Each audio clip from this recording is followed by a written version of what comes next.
Salut à toutes, salut à tous, bienvenue sur l'épisode 3 du podcast philosophique et littéraire Au ras du ciel. Bon, j'espère que vous allez bien en ces temps froids, puisque là, pendant que j'enregistre, je suis en train de regarder par ma fenêtre la neige qui est en train de tomber. On croyait s'en être débarrassé, on croyait s'acheminer vers le printemps, mais non, non.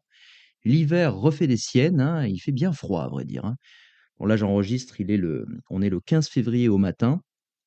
Et j'ai une petite pensée pour toutes les personnes qui sont sorties hier pour faire la Saint-Valentin, sont sorties au restaurant ou autre et qui ont dû, ben, se les geler méchamment. Bon, j'espère que tout va bien et j'espère que personne n'a pris froid. Bon, là, j'espère que tout roule pour vous, hein. Bon, pour certains, là, les vacances commencent à petit se passer tranquillement. Certains sont rentrés en vacances, d'autres, bah, ça arrivera comme nous, à partir de vendredi prochain. Donc on a hâte de pouvoir souffler un petit peu, hein, puisque là, ça a été une période assez intense, hein, notamment pour les élèves que je suis, puisqu'ils ont eu des bacs blancs, ils sont en évaluation, le trimestre est assez court, donc on est un peu obligé de les presser comme des citrons. Donc voilà, je pense que ces vacances vont leur faire beaucoup de bien et qu'ils vont pouvoir se reposer, dormir. Ça fera du bien à tout le monde et moi aussi d'ailleurs, puisque je commence un petit peu à saturer sur les copies, à vrai dire. Mais bon, ça fait toujours plaisir de vous retrouver, hein, pour ce podcast qui s'annonce intéressant puisqu'on va parler de la notion du sublime dans l'œuvre de Mary Shelley, toujours, hein, Frankenstein ou le Prométhée moderne. Mais avant de faire ça, j'ai envie de parler de la série que je suis, hein, parce que j'ai commencé, pour ceux qui se rappellent de l'épisode 2 de la semaine dernière, hein, j'ai commencé à regarder la série Twin Peaks puisqu'elle est, disponible gratuitement sur Arte. Alors certains peut-être ont reconnu à mon ton que j'avais encore quelques réserves, hein. Je trouvais que c'était bien et alors c'est vrai, mais j'étais pas totalement convaincu puisque j'en étais alors qu'aux 3-4 premiers épisodes. Et alors oui, bon, c'est bien, on sent quand même la patte de Lynch à certains moments, mais bon, ça restait quand même un soap opéra, quoi. C'était quand même vendu comme tel à l'époque. Ils ont dû batailler, ils ont dû travailler petit à petit pour, faire une bifurcation, pour, ensuite que Lynch, et Mark Frost puissent vraiment faire tout ce qu'ils avaient envie de faire. Donc au début, c'était pas mal, mais, il fallait quand même que ça commence à partir. Bon, là, c'est bon. Là, j'ai bien avancé, je suis dans la saison 2. Ça y est, j'ai vu l'épisode 7 de la saison 2. Je vois le délire. Là, j'ai un peu avancé hier, je suis à l'épisode 9, je crois. Donc je commence à voir le thème métaphysique du mal et de la cause du mal, patati patata. Non, non, vraiment, par contre, c'est génial. Là, je suis en train de devenir, je suis en train de devenir vraiment un grand admirateur de cette série et je comprends le délire qu'il y a autour, hein. Il y a de fortes chances d'ailleurs que je fasse un certain nombre de podcasts sur Twin Peaks à mon tour, hein. Bon, je serai pas le premier à en parler. Je regarderai un peu ce qui s'est fait autour parce que peut-être que j'aurais pas grand-chose à ajouter parce que c'est vraiment une œuvre qui a beaucoup fait gloser. Mais, c'est absolument génial, hein. Si vous avez l'occasion de vous lancer dans Twin Peaks, si vous avez un petit peu de temps ou si vous avez tout simplement l'occasion, faut pas hésiter, hein. Je crois qu'elle sera toute l'année, quasiment toute l'année jusqu'à décembre sur Arte. Mais bon, il y a quand même 3 saisons, c'est quand même assez lourd. Il y a aussi un film qui n'est pas disponible, lui, il va falloir que je le trouve là, Twin Peaks: Fire Walk with Me. Bon, ça en tout cas, je vais tout dévorer et c'est absolument génial. Donc j'ai un immense plaisir de me remettre en gros je n'oserais pas dire au cinéma, mais me remettre en gros à tout ce qui est séries et films avec Twin Peaks, ça fait vraiment beaucoup de bien. Bon, ben sinon, je vous propose qu'on revienne sur quelque chose qu'on avait quitté la semaine dernière dans l'épisode 2. Vous vous souvenez que j'avais fait un premier épisode. N'hésitez pas d'ailleurs à les visionner si vous ne les avez pas vus, si ça vous intéresse, hein. J'avais fait un premier épisode où je posais la question de savoir si le roman de Mary Shelley était une œuvre de science-fiction. Donc ma take, c'était de dire qu'il y avait des graines de science-fiction dedans, mais que finalement Mary Shelley faisait autre chose. Pour moi quand même, Frankenstein reste avant tout un roman gothique. Ça reste une histoire de revenant quelque part. Un revenant bien particulier, un revenant qu'il va nous falloir étudier et on fera beaucoup ça la semaine prochaine, mais un revenant quand même. Voilà, ça reste, pas une histoire de fantôme, mais, c'est quand même l'idée d'un refoulé qui ne cesse de revenir, torturer ce pauvre Victor Frankenstein. Dans l'épisode 2 de la semaine dernière, on avait traité un thème spécifique du roman qui était le thème de la solitude, notamment en parlant du tout début, avec cette histoire un peu étrange, un peu étonnante, hein, d'un marin, enfin pas vraiment un marin d'ailleurs, mais un homme qui écrit à sa sœur pour lui dire qu'il va quitter finalement toutes les mondanités pour aller explorer le pôle Nord et se perdre finalement dans les glaces de cette banquise. Bon, c'est un truc assez étonnant. C'est là qu'il rencontre Victor et Victor qui se révèle être un double. Et alors moi, je faisais remarquer que finalement la solitude dans l'œuvre de Mary Shelley était une sorte de poison. Un poison qui faisait naître le mythe de l'individualité un mythe qui finalement était destructeur, qui a amené finalement à la chute de Victor Frankenstein.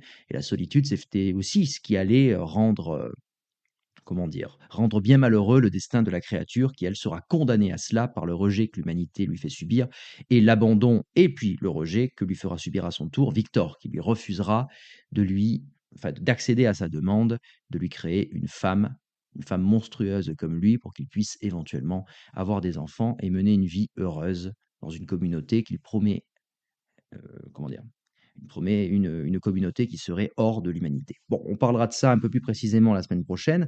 Là, maintenant, j'aimerais parler d'un thème particulier qui est le thème du sublime, en revenant sur notre ami le pingouin nihiliste. Je ne sais pas si vous vous souvenez. Mais, en gros, j'avais comparé le destin de notre ami Robert Walton et peut-être quelque part avec, le destin de Victor, avec cette trend qu'il y avait sur Instagram, vous savez, d'un pingouin, enfin, c'est pas vraiment un pingouin d'ailleurs, parce qu'en anglais, on dit nihilist penguin, mais les penguins, c'est des manchots plutôt, parce que les pingouins, je crois que c'est censé voler. Dans mes souvenirs de jeunesse, quand j'étais, fan des animaux et que je regardais tout et donc je savais faire la différence entre tous les trucs. Bon, je suis toujours aussi chiant, mais maintenant j'ai réussi à me faire payer pour ça avec la philosophie. Je plaisante. Mais en gros, l'idée, si vous voulez, c'est qu'il y a eu toute une traîne sur Instagram avec cette scène venant d'un documentaire de Werner Herzog, un documentaire des années 2000, où le réalisateur s'étonne, puisqu'il y a un groupe de manchots. Les manchots vivent ensemble, justement, et essaient se rapprochent les uns les autres pour pouvoir supporter le froid. Et l'un d'entre eux, on ne sait pas pourquoi, mais l'un d'entre eux décide de quitter la communauté et d'entamer un voyage avec ses pas maladroits, un voyage tout seul. Un voyage qui, bien sûr, ne pourra le mener à rien d'autre qu'à la mort, hein, puisqu'il mourra gelé, très certainement. Et sur Instagram, en gros, ça a souvent permis de parler d'un truc assez particulier qui serait une sorte de solitude ou de mélancolie, bien souvent masculine, en fait. Alors, il y a eu plein de choses, hein, parce que parfois ça a aussi été fait de manière parodique, mais en gros, ce serait beaucoup de gens, on va dire, se sont reconnus, pour dire les choses simplement, dans le destin de ce pingouin en disant: «Ben, voilà le pingouin qui va glisser le plus loin», si je puis dire. Non, mais plus sérieusement, le pingouin qui trace sa propre voie, qui suit son propre chemin, qui quitte le reste de la communauté pour, essayer de faire, comment dire? Essayer d'explorer lui-même les voies que l'humanité et le reste du troupeau finalement, négligerait. Le troupeau, ce serait le conformisme, le troupeau, ce serait une forme de lâcheté, ce seraient les gens finalement, peut-être un peu bêtes, dirait-on, qui finalement se contenteraient de survivre, alors que certains élus, une élite, des gens particuliers finalement, ben, eux voudraient vivre et prendraient le risque de mener une vie, bah, solitaire. Mais ce serait dans cette vie solitaire finalement qu'on pourrait s'accomplir, être un vrai individu et se dépasser soi-même tout en dépassant les autres. Vous voyez quand même que c'est un peu politique tout ça. On sent un peu un discours, pro-entrepreneurial, on pourrait dire, mais finalement le discours qui consiste à prendre son risque, à, comment dire? À ne pas se préoccuper de la vie des autres et de continuer de mener son projet tant bien que mal, même si ça a un coût, c'est la solitude, puisque finalement personne ne pourra nous comprendre vraiment. Bon, c'est un peu l'idée. On voit que ça peut finalement aussi avoir un ton un peu réactionnaire et finalement peut-être peut-être finalement un peu droitier dans certains points, mais en gros, ça a été utilisé de cette manière-là. Je noterai le contraste avec ce que a voulu exprimer Werner Herzog dans son documentaire. Il ne s'agit pas de valoriser finalement la destinée particulière d'un pingouin qui, comment dire? Parviendrait à créer des chemins que les autres n'oseraient pas emprunter. Ce que demande Werner Herzog, c'est pourquoi est-ce que ce manchot-là, pourquoi celui-ci quitte la communauté pour aller mener un chemin qui ne peut le mener qu'à la congélation et qu'à la mort. C'est plus une réflexion finalement, bah, sur le nihilisme, mais peut-être aussi sur le suicide. Et la question qu'on se pose, c'est est-ce que les animaux aussi pourraient, comme nous, bon, peut-être pas, c'est de l'anthropomorphisme, mais c'est intéressant en soi. Est-ce que les animaux aussi auraient ce goût du néant? Est-ce que certains animaux seraient capables de renoncer à leur existence et d'aller finalement, avec une espèce de lucidité étrange, choisir, la mort tout de suite plutôt que d'attendre finalement une existence qui ne manquera pas de nous tuer. Donc c'est un peu une réflexion, bon je simplifie un peu les choses, mais c'est une réflexion qui serait un petit peu camusienne, c'est un peu lié au mythe de Sisyphe, hein. Je ne sais pas si vous connaissez ce texte de Camus, qui commence avec l'idée que la seule question philosophique vraiment sérieuse, c'est la question du suicide. Tout le reste, hein, les catégories de l'esprit, les dimensions de l'espace ou que sais-je, ça, ce sont des questions qui sont des jeux, finalement, des jeux de l'esprit, des jeux intellectuels. La vraie question, c'est une question existentielle, et c'est la question de savoir si, au fond, la vie vaut le coup d'être vécue. À quoi bon, alors que nous avons une existence qui est finalement bien souvent malheureuse, limitée, heu, une existence qui est souvent parsemée de souffrances, à quoi bon continuer de faire perdurer cette douleur qui est en nous? Voilà. Et ce qui est émouvant dans le documentaire d'Herzog, c'est qu'on se rend compte que cette question, peut-être, serait quelque chose d'universel. D'universel, pas seulement au sens où les hommes se la poseraient, ou les êtres humains en général, mais même certains animaux pourraient avoir ce goût du néant, ce goût finalement, peut-être quelque chose qui mènerait à une espèce de pulsion. Le mot pulsion, je l'aime pas du tout, hein, mais peut-être qu'il y a de ça. Peut-être cette idée que nous aurions en nous une sorte de tendance à vouloir l'autodestruction, à vouloir notre propre anéantissement. C'est assez émouvant. Et c'est un peu ça qui va m'intéresser ici, puisque le sentiment qu'on ressent, hein, ou qu'a ressenti peut-être ce pingouin quand il se dirige vers cette montagne tout seul, qui sera son tombeau, ça ressemble un peu à ce qu'on a appelé, notamment au XVIIIe siècle, le sentiment du sublime, qu'on oppose souvent au sentiment du beau. Et je vais chercher là, pendant ce podcast, à essayer d'étudier ce que, plus précisément, Marie Shelley a voulu faire dans son roman, donc toujours Frankenstein ou le Prométhée moderne, puisqu'il y a tout un passage, hein, où le mot sublime est utilisé et où finalement Victor va être pris de ce sentiment-là. Et on va voir ce qui se passe précisément et tous les enjeux qu'il y a derrière. Et vous allez voir que les enjeux sont évidemment esthétiques, ça c'est intéressant, mais que ça va nous faire déboucher sur un certain nombre d'enjeux politiques qui pourront me servir de transition pour le prochain podcast de la semaine prochaine qui portera plus précisément sur la monstruosité dans l'œuvre de Marie Shelley. Bon, alors, petit rappel, où est-ce qu'on en est dans le roman, puisque je vais surtout me concentrer sur les chapitres 9 et 10 du roman donc de Marie Shelley. Alors à ce moment-là, on n'est plus avec Robert Walton sur la banquise où il rencontre Victor et puis Victor est mal en point et va lui raconter sa vie. On est dans le récit que fait Victor de sa vie donc et à ce moment-là donc, il a déjà créé le monstre. Le monstre s'est enfui de chez lui. Lui, il a déjà en gros abandonné, il a déjà refoulé en gros le souvenir de cela. Il a fait une espèce de comment dire? De crise, hein, puisqu'il va s'effondrer complètement, dans une espèce c'est pas vraiment un coma, mais une espèce de fièvre douloureuse. Son ami Clerval veillera sur lui. Puis, au bout de plusieurs mois, ça commencera à aller mieux. Je crois que ça se fait pendant une période printanière. Il commence à se dire: «Bon, allez, la vie continue, tout ça, c'est du passé». Sauf que, aïe, une lettre lui est envoyée, hein, par sa famille, lui disant: «Ton petit frère a été retrouvé mort, il a été assassiné, étranglé, reviens vite». Victor, évidemment, rentre, donc chez lui, à Genève, absolument catastrophé. Et comme il connaît le lieu du crime, il décide de s'y rendre, un peu pour faire une espèce de, comment dire, pour enterrer intérieurement hein, son petit frère qui a été assassiné. Et à ce moment-là, ça se passe pendant un orage, un coup de foudre déchire le ciel et la créature apparaît. Tout de suite, il fait le rapprochement, hein, d'ailleurs c'est presque étonnant, mais tout de suite il se dit, c'est évident, c'est lui, c'est le monstre qui a tué mon petit frère. Le monstre disparaît hein, dans les montagnes, hein, il est excellent il escalade très, très facilement, il a une force assez extraordinaire et une très grande agilité. Il rentre chez lui et là, on lui apprend: «Eh bien, tu sais quoi? L'assassin a été enfin, en tout cas, il y a un coupable, il y a un accusé. On pense savoir qui est l'assassin et il va être jugé. Cet assassin, c'est Justine, la domestique. On a retrouvé le collier, hein, que portait le petit William dans ses affaires, donc c'est absolument certain que c'est elle». Victor sait bien que ce n'est pas elle, mais il ne peut pas prouver finalement son évidence, déjà parce que personne ne le croirait, et puis surtout parce qu'il passerait pour un fou.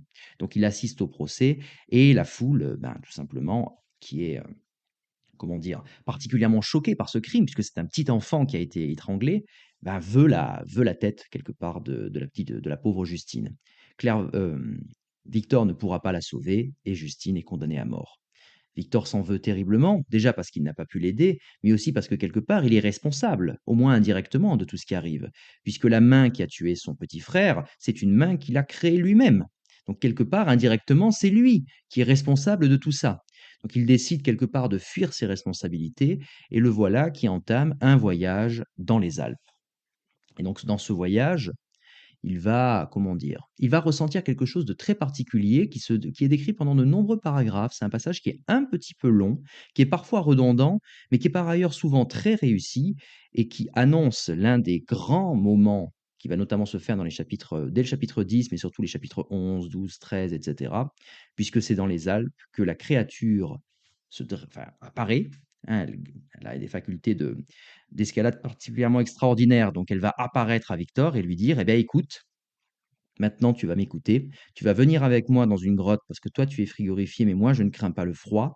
Je vais faire il y a un feu qui t'attend. Tu vas pouvoir te réchauffer et tu vas entendre mon histoire. Tu vas entendre ce que tu m'as fait et ce que les autres hommes ont fait. Donc, c'est pas ce discours-là qui va m'intéresser cette fois-ci. Moi, ce qui va m'intéresser, c'est tout ce qui précède ce discours, tous les passages de description des Alpes, des glaciers qui sont assez extraordinaires et bien, d'ailleurs le mot est utilisé, qui vont faire sentir à Victor le sentiment du sublime. Alors bon, pour la petite histoire, hein, Marie Shelley avait fait ce voyage dans les Alpes et en plus elle l'avait fait à une époque particulière puisque comme vous le savez, peut-être, c'est en 1816 que lui vient l'idée, je raconte pas tout, hein, je l'ai déjà fait dans l'épisode 1, mais que lui vient l'idée, hein, de cette histoire assez étrange d'ailleurs, hein, cette histoire d'un être qui est entièrement reconstitué à partir de morceaux de cadavres par une sorte de savant fou.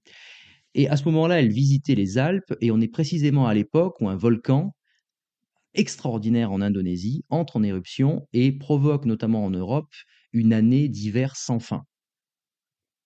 Un peu comme ce qui est en train de nous arriver ici avec le retour de la neige. Bon, je plaisante, mais c'était particulièrement extraordinaire parce que le glacier dans les Alpes avait considérablement grossi et donc on a une espèce de, j'oserais pas dire tourisme, même si c'est une sorte de tourisme avant l'heure, mais un voyage que va faire Marie Shelley avec d'autres personnes, hein, pour aller visiter ces glaciers si extraordinaires et donc va s'éveiller en eux une sorte de, je vais dire les choses un peu simplement, mais un sentiment esthétique est alors nouveau.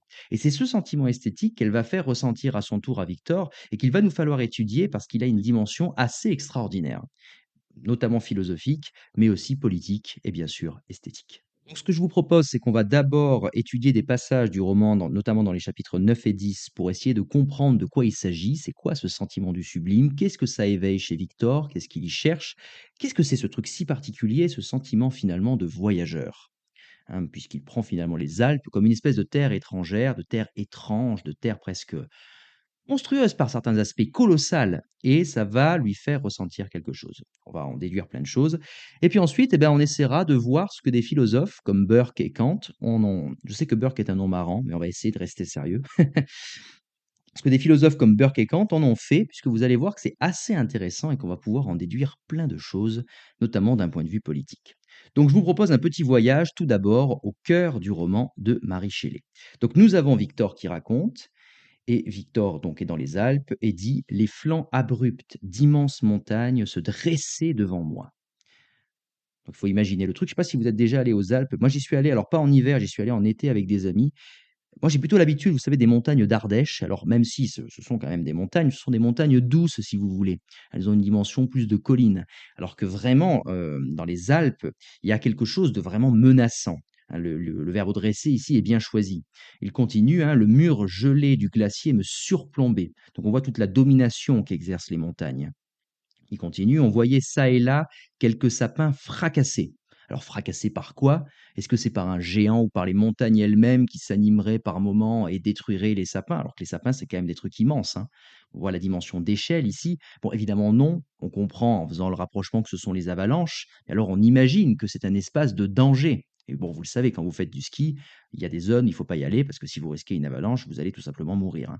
Je continue: «Et le silence solennel de cette glorieuse salle du trône d'une nature impériale n'était troublé que par le bruissement de l'eau du torrent, par la chute de quelque immense bloc, le tonnerre de l'avalanche ou les craquements qui résonnaient le long des montagnes de la glace accumulée».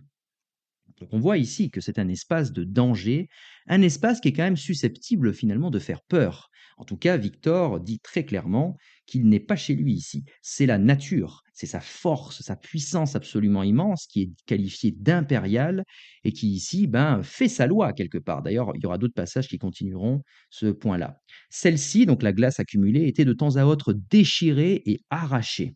Donc comme si la nature, qui est presque personnifiée ici, hein, était en mesure finalement, avec une espèce de main ici qu'on imagine surpuissante, était capable d'arracher cette glace éternelle, cette glace qui pourtant résiste, hein, à tous nos coups, hein.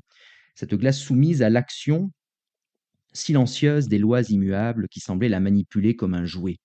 Cette glace si solide, si puissante, si immense, ben, elle n'est finalement rien face au déchaînement de la nature. Alors ce déchaînement de la nature, imaginez ce qu'il pourrait faire à nous autres êtres minuscules. Ce paysage sublime et magnifique, alors là le mot est qualifié de ce paysage lui-même est qualifié de sublime, donc le mot est lâché si je puis dire. Ce paysage me procurait, dit Victor, la plus grande consolation que j'étais en état de concevoir. Voilà qui est étonnant. On a un paysage qui, quelque part, est un paysage certes magnifique, mais qui fait peur, un paysage fait de danger, un paysage qui peut détruire, et pourtant, voilà que ça console notre ami Victor. Il continue, hein, il m'élevait l'âme, le paysage, hein, loin de toute petitesse, et bien qu'il ne fît pas disparaître mon chagrin, il l'atténuait et l'adoucissait. Alors comment est-ce que ça peut se faire? Comment est-ce qu'il peut y avoir une sorte d'adoucissement du chagrin, de diminution du chagrin, quand il fait face finalement à un paysage de danger, un paysage qui le domine, qui l'écrase presque. Il me détournait aussi dans une certaine mesure des pensées que je ressassais depuis un mois. Donc ça le fait penser à autre chose. Alors là, il y a un autre passage particulièrement intéressant, bon c'est juste après, mais là il va vraiment falloir que vous le reteniez parce que c'est assez extraordinaire puisque on va pouvoir vraiment comment dire, le croiser avec des considérations kantiennes. Le soir venu, je me retirai dans ma chambre. L'assemblage des formes grandioses que j'avais contemplées pendant la journée veillait en quelque sorte sur mon sommeil. Quelque part, il en rêve, hein, il le réimagine en utilisant son esprit, comme lui fait un visiteur. Alors ce visiteur, lui, il s'imagine que c'est les montagnes, les glaciers.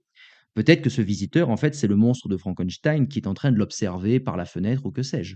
C'est fort possible, puisqu'on sait que le monstre le suit tout le temps, quoi qu'il arrive. Le monstre est toujours quelque part, toujours prêt à surgir de derrière un meuble, de derrière un fourré ou que sais-je.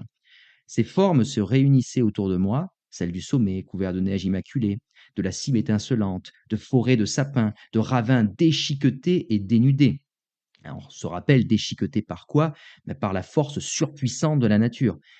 Et il pense aussi à la fin de l'aigle planant au milieu des nuages. Étrange image, je reviendrai dessus. Oui, toutes ces images-là faisaient cercle autour de moi et m'invitaient à retrouver la paix.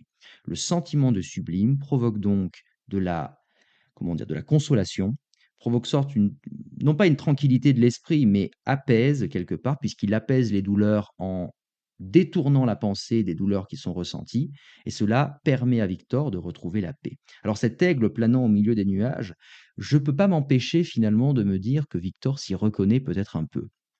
Alors, sans aller trop vite, même si, bon, on va tout de suite lâcher le morceau, moi j'ai l'impression que finalement il y a une espèce de rêve ici ou de fantasme de Victor qui serait d'être cet aigle, alors que jusque-là, sur ses deux jambes, ben, il était dominé par les montagnes, par les sapins immenses, etc., et par les forces de la nature, toujours susceptibles de se déchaîner et de le détruire. Eh bien, lorsqu'il se représente ici comme un aigle, ben là, il est en mesure de pouvoir dominer les glaciers, de les voir de haut. Et donc cette fois-ci, par la force de son esprit. Alors là, il semblerait que ce soit plutôt l'imagination, mais on pourrait imaginer que ça se ferait autrement. Vous verrez que Kant, lui, dit que c'est pas l'imagination qui est en jeu ici, ou pas seulement, vous verrez. Par, en rêve en tout cas, il peut imaginer qu'il domine, qu'il surplombe ces glaciers, ce qui était jusque-là impossible. Donc le sublime parvient à l'amener à une consolation, à une paix, et de dominer qu'il était, il parvient à s'imaginer. Allez, dominant, le mot est peut-être un peu fort, mais il peut s'imaginer comme surplombant à son tour, pardon, les monts qui étaient jusque-là si puissants. Alors bon, vous allez me dire, cette image de l'aigle, etc., est peut-être un petit peu tirée par les cheveux, mais finalement, cette idée que les monts écrasants, dominants, surplombants, lui permettent de prendre de la hauteur, lui permettent en gros de se représenter comme finalement capable de pouvoir les surplomber à son tour, est directement présent dans un autre passage, un tout petit peu plus tard, toujours dans le même chapitre, hein. Je lis: «La vue de ce qu'il y a dans la nature de redoutable et de majestueux avait en vérité toujours eu pour effet de me conférer de la hauteur et de me faire oublier les soucis éphémères de l'existence». Donc on retrouve ici l'idée de la paix, hein, mais aussi l'idée que, finalement, en voyant les hauteurs me surplomber, je sens que quelque part, ces hauteurs m'appellent, qu'elles sont en quelque sorte une sorte de destination pour moi. Je sens que moi, dans ma solitude, je suis fait pour les hauteurs. Peut-être contrairement aux autres, hein.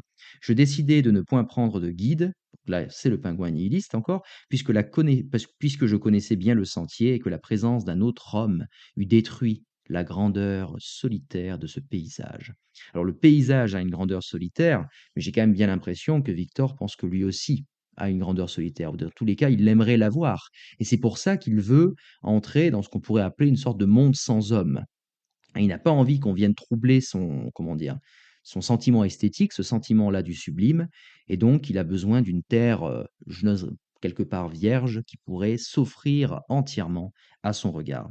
Alors là, on voit que ça reste l'idée de la paix, mais une paix qui lui permet de prendre de la hauteur. Après, il va encore plus loin dans un autre passage, hein, où il décrit la mer de glace avec le Mont Blanc, etc., et où il va carrément y avoir non plus seulement une paix, une consolation, un détournement des problèmes de l'existence, mais carrément une exaltation très très forte, une mise en mouvement de son esprit.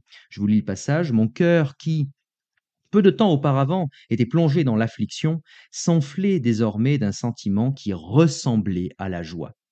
Donc, il a un sentiment qui ressemble à la joie. Alors, c'est peut-être le sublime, tout simplement. Et à ce moment-là, je m'exclamais, dit Victor, esprits en errance, si vraiment vous errez et ne gisez point dans vos étroites couches, permettez-moi ce timide bonheur ou emmenez-moi, comme votre compagnon, loin des joies de la vie. Donc, il y a l'idée que, voilà, les esprits qui hantent ces lieux, prenez-moi avec vous et délivrez-moi de cette existence douloureuse. Bon, en fait, l'esprit qui hante ces lieux, bah, c'est pas un esprit, c'est quelque part un homme, peut-être un homme monstrueux, un autre type d'homme, mais ça reste, semble-t-il, un homme quand même. Un homme au carré, c'est la créature qui, à ce moment-là, se découvre et dit: Victor, suis-moi, je suis capable de parole, et maintenant tu vas m'écouter. Donc, il va être, quelque part, ce Victor va être troublé puisque ce monde qu'il imaginait sans homme était un monde avec bel et bien un homme qu'il va devoir prendre comme tel, et toute la question, ça va être de savoir s'il sera capable de reconnaître une humanité à la créature ou pas, comment, pourquoi. Bon, c'est notamment ce qu'on étudiera la semaine prochaine. Donc, on récapitule. Ce paysage qui est qualifié de sublime ici, on verra que c'est peut-être pas le paysage qui est sublime, mais plutôt un sentiment que ce paysage provoque en nous, sentiment qui va être un sentiment sublime ou un jugement sublime. Bon, on verra ça, peu importe. Mais l'idée, si vous voulez, c'est que ça crée d'abord de la consolation, une forme de paix assez particulière, et puis ensuite, quand on commence vraiment à mener le voyage jusqu'à son terme, on a une espèce d'exaltation, presque une extase sublime qui mène à un sentiment qui ressemble à de la joie et qui rend quelque part Victor, presque fou, hein. Il y a vraiment une sensation très particulière qui est ressentie ici. Le point qui est intéressant, c'est que tout ce sublime qu'est en train de nous décrire Mary Shelley ressemble énormément aux travaux, qu'on doit au philosophe Edmund Burke dans son livre, alors qui a un nom à rallonge comme beaucoup des textes en fait au XVIIIe siècle, hein, parce que bon, ça a le mérite d'être précis sur le projet. Par contre, pour apprendre par cœur le truc ou alors, les reconnaître, c'est, pour le moins chiant. Parce que le titre du livre, c'est «Recherches philosophiques sur l'origine de nos idées, du sublime et du beau». Bon, le programme est clair. Par contre, le titre est quand même pas extrêmement sexy. Mais enfin, l'esthétique du sublime, c'est quelque chose qui va énormément marquer, notamment, on pourrait dire, Mmh, l'histoire littéraire, mais aussi architecturale. Bon, je vais pas rentrer dans les détails, mais c'est quelque chose qu'on retrouvera beaucoup dans tout ce qui est gothique. Hein, donc finalement, une sorte d'esthétique qui valorise beaucoup le contraste, qui va valoriser la grandeur, l'immensité, et cetera. Donc ça, vous le retrouverez beaucoup dans les romans gothiques, hein, dont Frankenstein fait partie. Il en est peut-être l'un des derniers représentants, on va dire originaux, donc puisque bon, les romans gothiques, c'est surtout fin 18e, mais il y aura quelques derniers au début du 19e siècle. Donc Burke, qu'est-ce qu'il dit? Ben, il a une définition du sublime. Le sublime, c'est quoi? Ben, c'est tout ce qui est propre, je lis la définition, à susciter d'une manière quelconque les idées de douleur et de danger. C'est-à-dire tout ce qui est d'une certaine manière terrible, tout ce qui traite d'objets terribles ou agit de façon analogue à la terreur. Tout ça, là, c'est source du sublime. C'est-à-dire que c'est capable de produire la plus forte émotion que l'esprit soit capable de ressentir. Donc, lorsque le danger ou la douleur sert de trop près, là, Ils ne peuvent donner aucun délice, donc là c'est simplement terrible. Mais quand c'est à distance, un peu comme les glaciers si vous voulez, hein, quand l'avalanche ne risque pas de vous tomber sur la gueule tout de suite, et quand il y a quelques modifications, peu importe, alors ils peuvent être, ces dangers, cette douleur, ils peuvent être délicieux, et ils le sont comme nous en faisons journellement l'expérience. Donc voilà le sublime, c'est un certain rapport à une expérience de terreur, mais une terreur qui est finalement éloignée, une terreur qui est comme adoucie quelque part et qui donc permet de donner une espèce, alors ce que Burke appelle des délices. Alors les délices, c'est quoi? C'est un terme assez particulier. En fait, c'est quelque part, pour dire les choses simplement, lié au plaisir. Alors, c'est pas vraiment un plaisir, puisqu'en gros, pour dire les choses simplement, Burke, c'est un empiriste, un peu comme Hume, si vous voulez, qui est un autre philosophe, enfin, il n'est pas exactement anglais, mais en gros, qui est de cette tradition empiriste. On va faire les choses simplement. Et la question qui se pose, c'est finalement, le monde nous fait des choses, et ces choses, ce sont des affections, ça nous affecte. Et ces choses qui nous affectent sont susceptibles de provoquer en nous des idées ou des pensées. Au fond, c'est la même chose. Et donc, exemple d'idées ou de pensées qui existent, eh bien, c'est par exemple le plaisir ou la douleur. La question qui se pose, c'est est-ce que ces idées existent en elles-mêmes? Elles seraient donc dites positives, c'est le mot technique, peu importe, hein. Positive, c'est pas opposé à négative, bien pas bien. Ça veut dire est-ce qu'ils ont une existence propre? Ce seraient des espèces particulières quelque part, ou alors est-ce qu'ils sont seulement relationnels? Ça veut dire que le plaisir pourrait être défini comme l'absence de douleur et la douleur comme l'absence de plaisir. Burke ne pense pas ça. Burke, pour le dire plus simplement, il dit le plaisir, c'est bien une idée particulière comment dire, que le monde nous fait, hein, c'est une certaine affection, pour dire les choses simplement, et la douleur, c'est une autre affection. Mais alors, qu'est-ce que c'est, hein, l'atténuation de la douleur? L'éloignement de la douleur, l'éloignement du danger, bah, c'est pas du plaisir, c'est autre chose, et il appelle ça le délice. Donc je lis un petit peu avant, hein, ce que dit Burke, c'est juste avant le passage que je vous ai lu, qui pour les curieux, c'est dans la section 1, paragraphe 7. Un peu plus tôt, il écrit: «J'emploierai le terme délice pour exprimer la sensation qui accompagne l'éloignement de la douleur ou du danger, et de même, quand je parlerai de plaisir positif, donc un plaisir qui existe en lui-même, qui n'a pas de lien ou de relation avec la douleur, je le nommerai le plus simplement plaisir.» Donc voilà ce qu'il en est, et vous commencez un peu mieux à comprendre ce que c'est que le sublime. Au fond, c'est pas du plaisir qui est ressenti, c'est des délices, c'est-à-dire un éloignement de la douleur, ou alors une douleur, une terreur qui est atténuée. Et donc ça permet, tout ça c'est intéressant puisque c'est totalement différent du beau, hein. Ce sont deux sentiments ou émotions particulières, ou pour le dire simplement, deux sentiments qui provoquent des affections complètement différentes, hein. Les objets sublimes sont de grandes dimensions. Les beaux objets, eux, sont relativement petits. Le beau, par exemple, c'est intéressant parce qu'il doit être uni et poli. Le grand, susceptible de provoquer donc le sentiment du sublime, rude et négligé.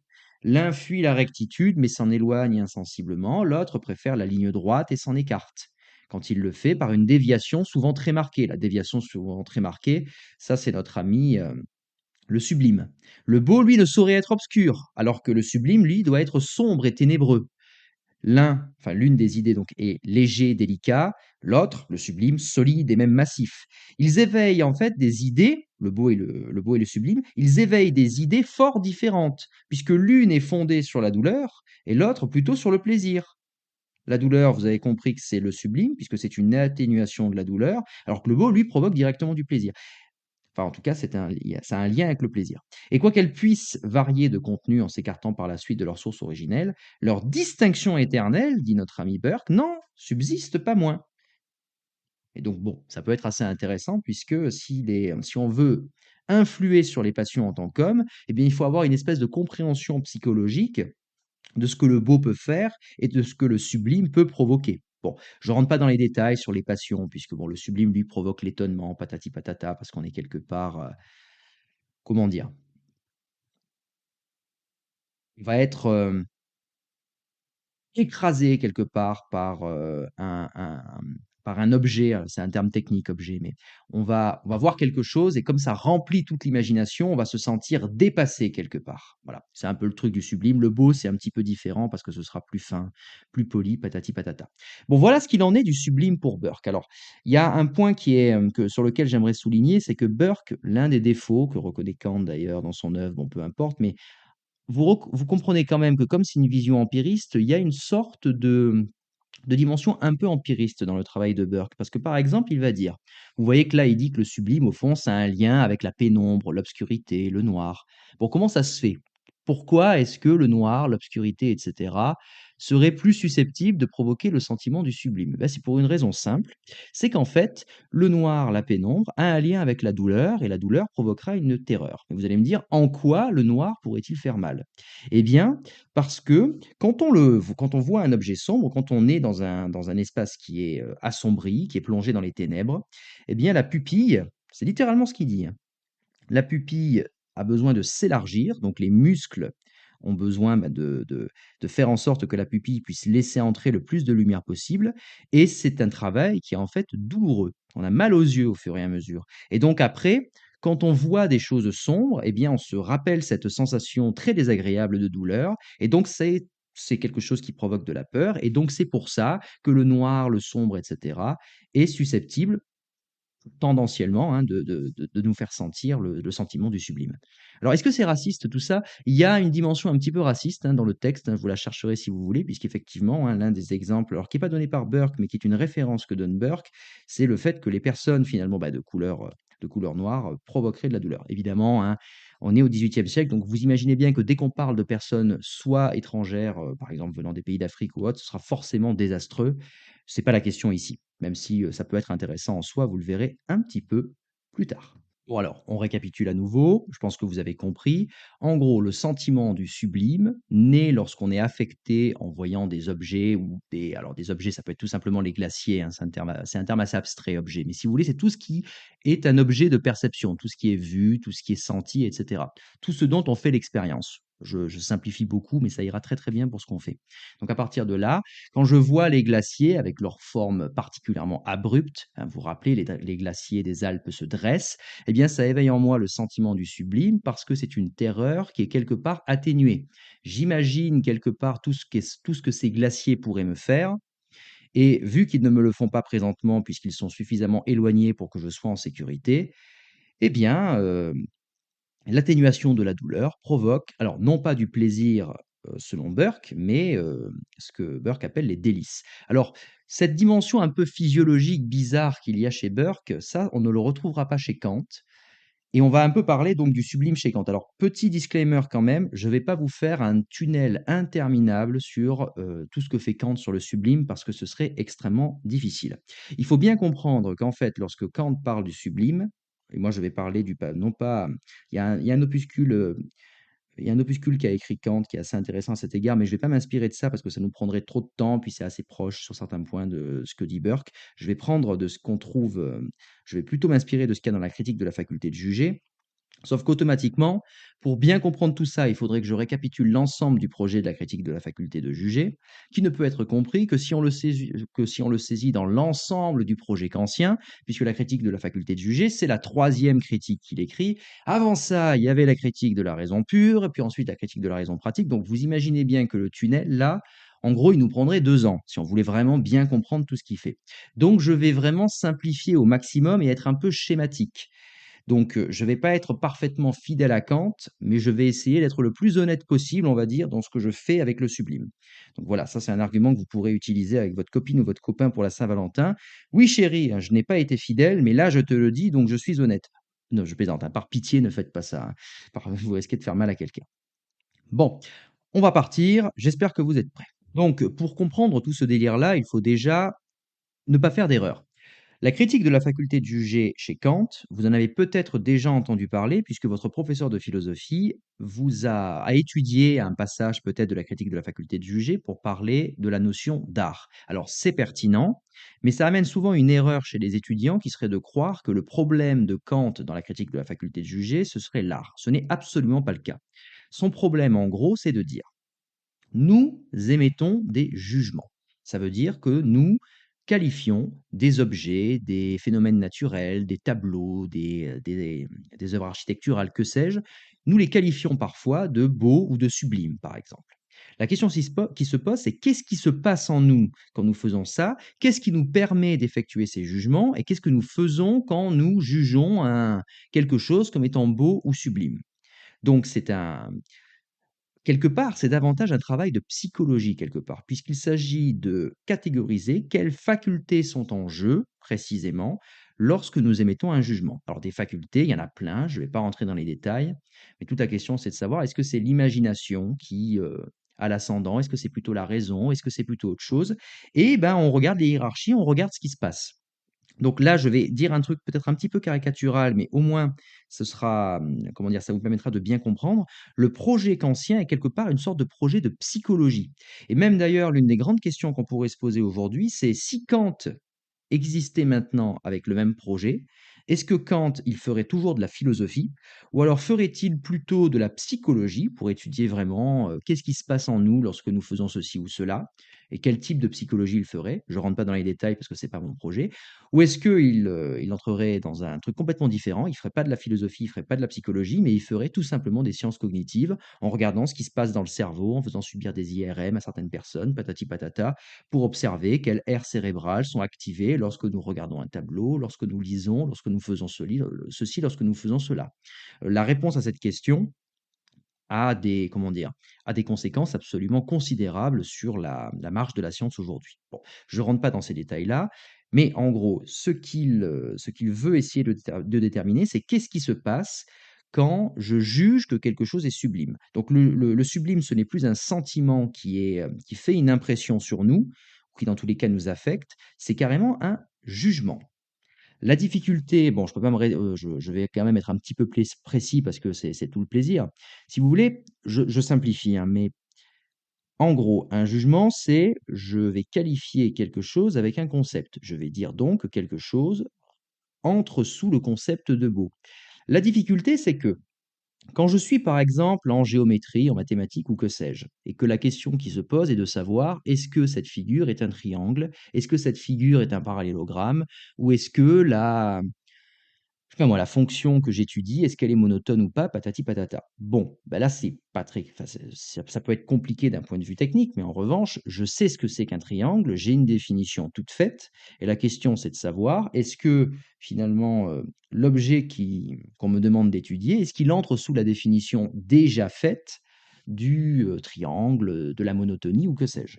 Le problème, c'est que là, comme ça, faire une définition toute faite du sublime ou du beau, bah, ce n'est pas possible parce que ça ne fonctionne pas de la même manière. Donc on est obligé d'essayer de comprendre non pas ce qu'est le sublime, mais ce qui se passe en nous quand nous disons que quelque chose est sublime. Je simplifie beaucoup, mais en gros c'est ça. Et alors, eh bien, Kant va faire toute une étude de ce qui se passe en nous quand nous disons que quelque chose est sublime. Et alors, qu'est-ce qui se passe en nous? Eh bien, on est parti.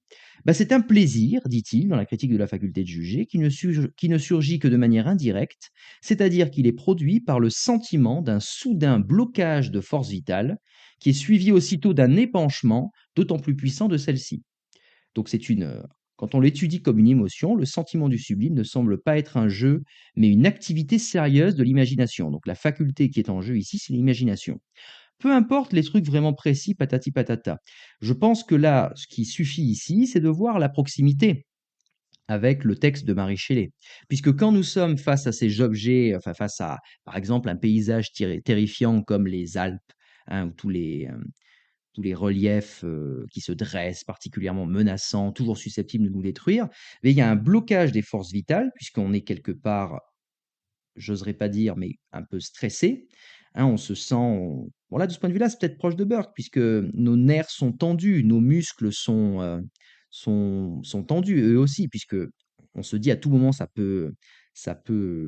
comment dire, ça peut se retourner contre nous, on peut être en danger, mais comme ensuite on se rend compte qu'on est suffisamment éloigné pour ne pas être écrasé, pour ne pas mourir sous une avalanche, eh bien il y a un épanchement et qui est très très puissant. D'ailleurs, autre point qui ressemble à ce que décrit Marie Shelley, alors après je ne sais pas si Marie Shelley a lu Kant et si ça l'intéressait, parce que peut-être que globalement elle ne s'y intéressait pas du tout. D'ailleurs, vous avez remarqué que Marie Shelley est loin de ces considérations-là, puisqu'elle ne considère pas que le sublime est un jugement. Elle n'étudie pas de quel type de jugement il s'agit. Elle qualifie tout simplement les paysages de sublime et elle s'arrête là. Par contre, peu importe, elle, ce qui l'intéresse, c'est les sensations que ressent Victor Frankenstein et elle va essayer comment dire, de les dépeindre le plus précisément possible.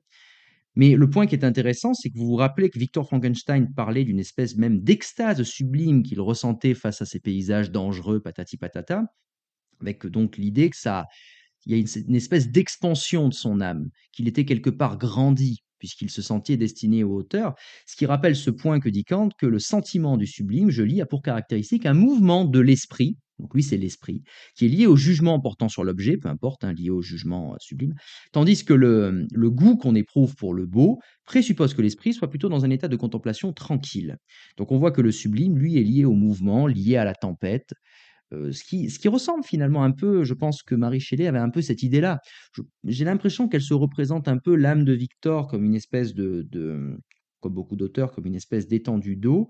Et lorsque, elle ne le fait pas directement, hein, là c'est une image que je me permets de faire pour essayer de faire comprendre, peut-être que je me trompe, hein, mais c'est une espèce d'étendue d'eau, et lorsque le sublime arrive, bah, l'étendue d'eau est comme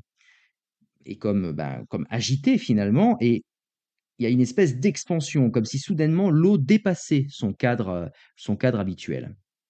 Donc ça, c'est un point qu'il faut retenir. Alors après, je ne rentre pas dans tous les détails, puisqu'en fait, Kant fait une distinction entre deux types de sublimes, entre ce qu'il appelle un sublime mathématique et un sublime dynamique. Alors pour le dire simplement, je ne vais pas trop rentrer dans les détails, le sublime mathématique, c'est le sublime qui est lié à la grandeur. C'est quand on fait face à quelque chose de grand, et la grande question qui se pose, c'est de savoir, bah, qu'est-ce qui nous permet de qualifier un objet comme étant grand?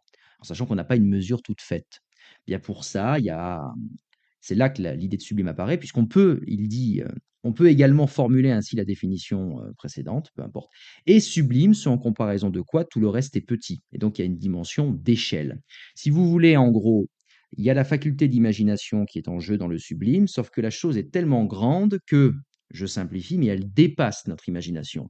Notre imagination, qui essaie d'appréhender l'objet face à nous, est prise au dépourvu, et donc pour pouvoir se faire une idée de la grandeur de la chose que je me représente, eh bien, j'ai besoin d'utiliser une autre faculté qui est la faculté de la raison. Alors, cette faculté-là ne me permettra pas vraiment de connaître, mais en gros, c'est cette espèce de jeu entre les facultés, de dépassement de l'imagination par la raison qui constitue le propre du sublime. Un peu comme par exemple Victor Frankenstein qui, en voyant les espèces de déchirures au sein du glacier, qui est un glacier qui a pourtant des mètres et des mètres et des mètres d'épaisseur, c'est quelque chose qu'on ne pourrait pas briser même à coup de piolet, même à coup de marteau ou que sais-je, eh bien, on est obligé d'essayer de s'imaginer les années et la puissance qu'il faudrait pour déchirer ces énormes morceaux de glace qui sont capables aussi de prendre, hein, de déchirer les morceaux de roche. Et ça, pour ce faire, bah, c'est impossible, ça dépasse l'imagination. Et donc là, le sublime arrive, puisqu'on a besoin de la raison pour essayer j'oserais pas dire de chiffrer, mais pour essayer de se faire une idée de ce qui se passe. Donc je rajoute une autre définition. Nous pouvons ainsi ajouter aux formules précédentes cette autre définition du sublime. Et sublime, ce qui, du seul fait qu'on ne puisse que le penser, c'est un certain usage de la raison, je ne rentre pas dans les détails, ça révèle une faculté de l'esprit, et cette faculté de l'esprit, elle dépasse tout critère des sens. Les sens sont pris au dépourvu. Il ne suffit pas de sentir ou d'imaginer pour arriver à comprendre ce qui se passe, il faut utiliser autre chose. Et c'est ce jeu entre les facultés qui constitue le propre du sublime. Alors ça, c'est le sublime mathématique, c'est lié à la grandeur, parce que la grandeur en soi, ça veut rien dire, c'est toujours grand par rapport à quoi, et c'est ce par rapport à quoi qu'il faut essayer comment dire, qu'il faut essayer de comprendre. Après, il y a le sublime dynamique, quant à lui, et là, c'est lié à la puissance de la nature qui est considérée comme force. Je lis un petit passage si ça vous intéresse. La force est une faculté qui triomphe de grands obstacles. On appelle puissance lorsqu'elle triomphe même de la résistance de ce qui est doté d'une force. La nature, considérée comme une force dans le jugement esthétique, elle est sublime dynamiquement lorsqu'elle est sans pouvoir sur nous. Donc c'est exactement ce qui se passe quelque part dans l'œuvre de Marie Shelley. On voit une force absolument immense qui sont les forces des lois de la nature qui avec le temps sont capables de déchirer les arbres, de déchirer la montagne elle-même, de briser des choses qui paraissent sans commune mesure avec notre propre puissance, mais comme cette puissance ne s'exerce pas sur nous, eh bien, on a une espèce de plaisir esthétique très particulier, hein. Elle doit être représentée comme suscitant la peur, bien qu'à l'inverse, notre jugement esthétique ne décrète pas sublime tout objet suscitant la peur. Si la peur, en gros, est ressentie directement parce que nous sommes en danger, bah là, on a d'autres problèmes, si vous voulez. Il s'agit de sauver sa peau, et en sauvant sa peau, on ne ressent pas le sublime. Mais lorsque ce danger n'est pas directement éprouvé, alors là, se passe quelque chose de très particulier. Ben, c'est qu'on va pouvoir juger que ce qui est face à nous est sublime et on en tire une espèce de plaisir particulier, un plaisir négatif, ce que Burke appelait délice. Alors, on va encore plus se rapprocher du texte de Mary Shelley, puisque vous vous rappelez qu'à la fin, hein, le sublime des glaciers, d'abord consolait notre ami Victor, puis ensuite parvenait à lui faire parvenir à un état de paix, puisqu'il arrivait à se projeter sur les hauteurs des monts comme une espèce d'aigle, et que ça le détournait de ses problèmes, de ses remords. D'ailleurs, là, il y a un non-dit, puisque finalement, la douleur qu'il est en train de ressentir n'est pas simplement une douleur, hein, c'est le remords qu'il a puisqu'il se sent coupable de la mort de son petit frère. Bon. Et puis ensuite, on avait vu que ça provoquait en lui une espèce d'expansion, une extase sublime qui confinait à la joie. C'est ce que dit aussi Kant, hein. C'est pourquoi l'agrément éprouvé lorsque cesse la souffrance que provoque la peur est un sentiment de joie. Le mot est lâché. Alors, Kant il va plus loin, puisque lui, il dit que c'est carrément de la joie, alors que Marie Shelley est plus prudente, elle dit que ça ressemble à de la joie, mais peu importe. Et d'ailleurs, là, on a toute une description, alors que c'est un des seuls passages un peu longs de Kant que je vais vous lire, mais il est assez représentatif et très très proche finalement de ce qu'essaie de décrire Marie Shelley, j'ai l'impression, dans son roman Frankenstein. Il donne des exemples notamment de ce qui peut être jugé sublime. Et donc Kant parle du surplomb audacieux de rochers menaçants. Pas s'empêcher de penser aux glaciers. Il parle aussi des nuées orageuses s'amoncelant dans le ciel et s'avançant, parcourues d'éclairs et de fracas. Il parle aussi des volcans dans toute leur violence destructrice. Ça, c'est quelque chose. Je ne sais pas si Marie Shelley l'a lu, mais ce ne serait pas étonnant, surtout que là, les volcans, pour elle, c'était quelque chose de très concret, puisqu'il y a littéralement un volcan gigantesque, le Tambora en Indonésie, qui était donc entré en éruption et qui avait provoqué l'hiver sans fin, enfin l'année sans été de 1816. Donc le volcan dans toute sa violence destructrice. Je sais pas pour vous, mais moi, c'est une image qui me fait souvent très très peur, hein. C'est des cauchemars que je fais parfois et qui ressemble un peu à des représentations parfois aussi de la bombe atomique. C'est un peu la même chose. Il paraît qu'on a ça dans Twin Peaks saison 3, j'ai hâte de voir ça. Mais il y a un film qui exploite ça d'Imamura qui s'appelle Pluie noire, qui traite justement d'Hiroshima. C'est le même genre d'image de destruction absolue. Euh, Kant parle aussi des ouragans semant la désolation, l'océan sans limite soulevé en tempête, la chute vertigineuse d'un fleuve puissant, un peu comme dans le générique de Twin Peaks. Tout ça, toutes ces choses-là réduisent notre faculté de résistance à une petitesse insignifiante comparée à leur force. Donc là, on est tout à fait dans le texte de Marie Shelley, Victor qui n'est rien face au déchaînement toujours possible des forces de la nature. Mais, dit Kant, leur spectacle n'en devient que plus attirant dès qu'il est plus effrayant, à la seule condition que nous soyons en sécurité. Et c'est volontiers que nous appelons sublimes ces phénomènes, car ils élèvent les forces de l'âme au-delà de leur niveau habituel et nous font découvrir en nous une faculté de résistance d'une toute autre sorte qui nous donne le courage de nous mesurer à l'apparente toute-puissance de la nature. Donc en gros, si on devait le dire en termes shelleyiens, si je puis dire, hein, comme le fait Marie Shelley, cette sensation d'écrasement, de domination des monts, pardon, provoque en nous peut-être un désir de vouloir les dépasser et d'arriver à leur hauteur, mais dans tous les cas, nous donne conscience comment dire, d'un certain dépassement possible que nous pouvons faire de ce que Kant appelle la toute-puissance de la nature. Alors, comment ce dépassement est-il possible? De quoi parle-t-il précisément? Alors, je vais entrer dans les détails un tout petit peu après, mais en gros, pour vous dire, c'est que ça nous fait éprouver une destination particulière de l'homme que la nature n'a pas et qui le rend supérieur à elle, qui le rend supérieur à tous les autres êtres.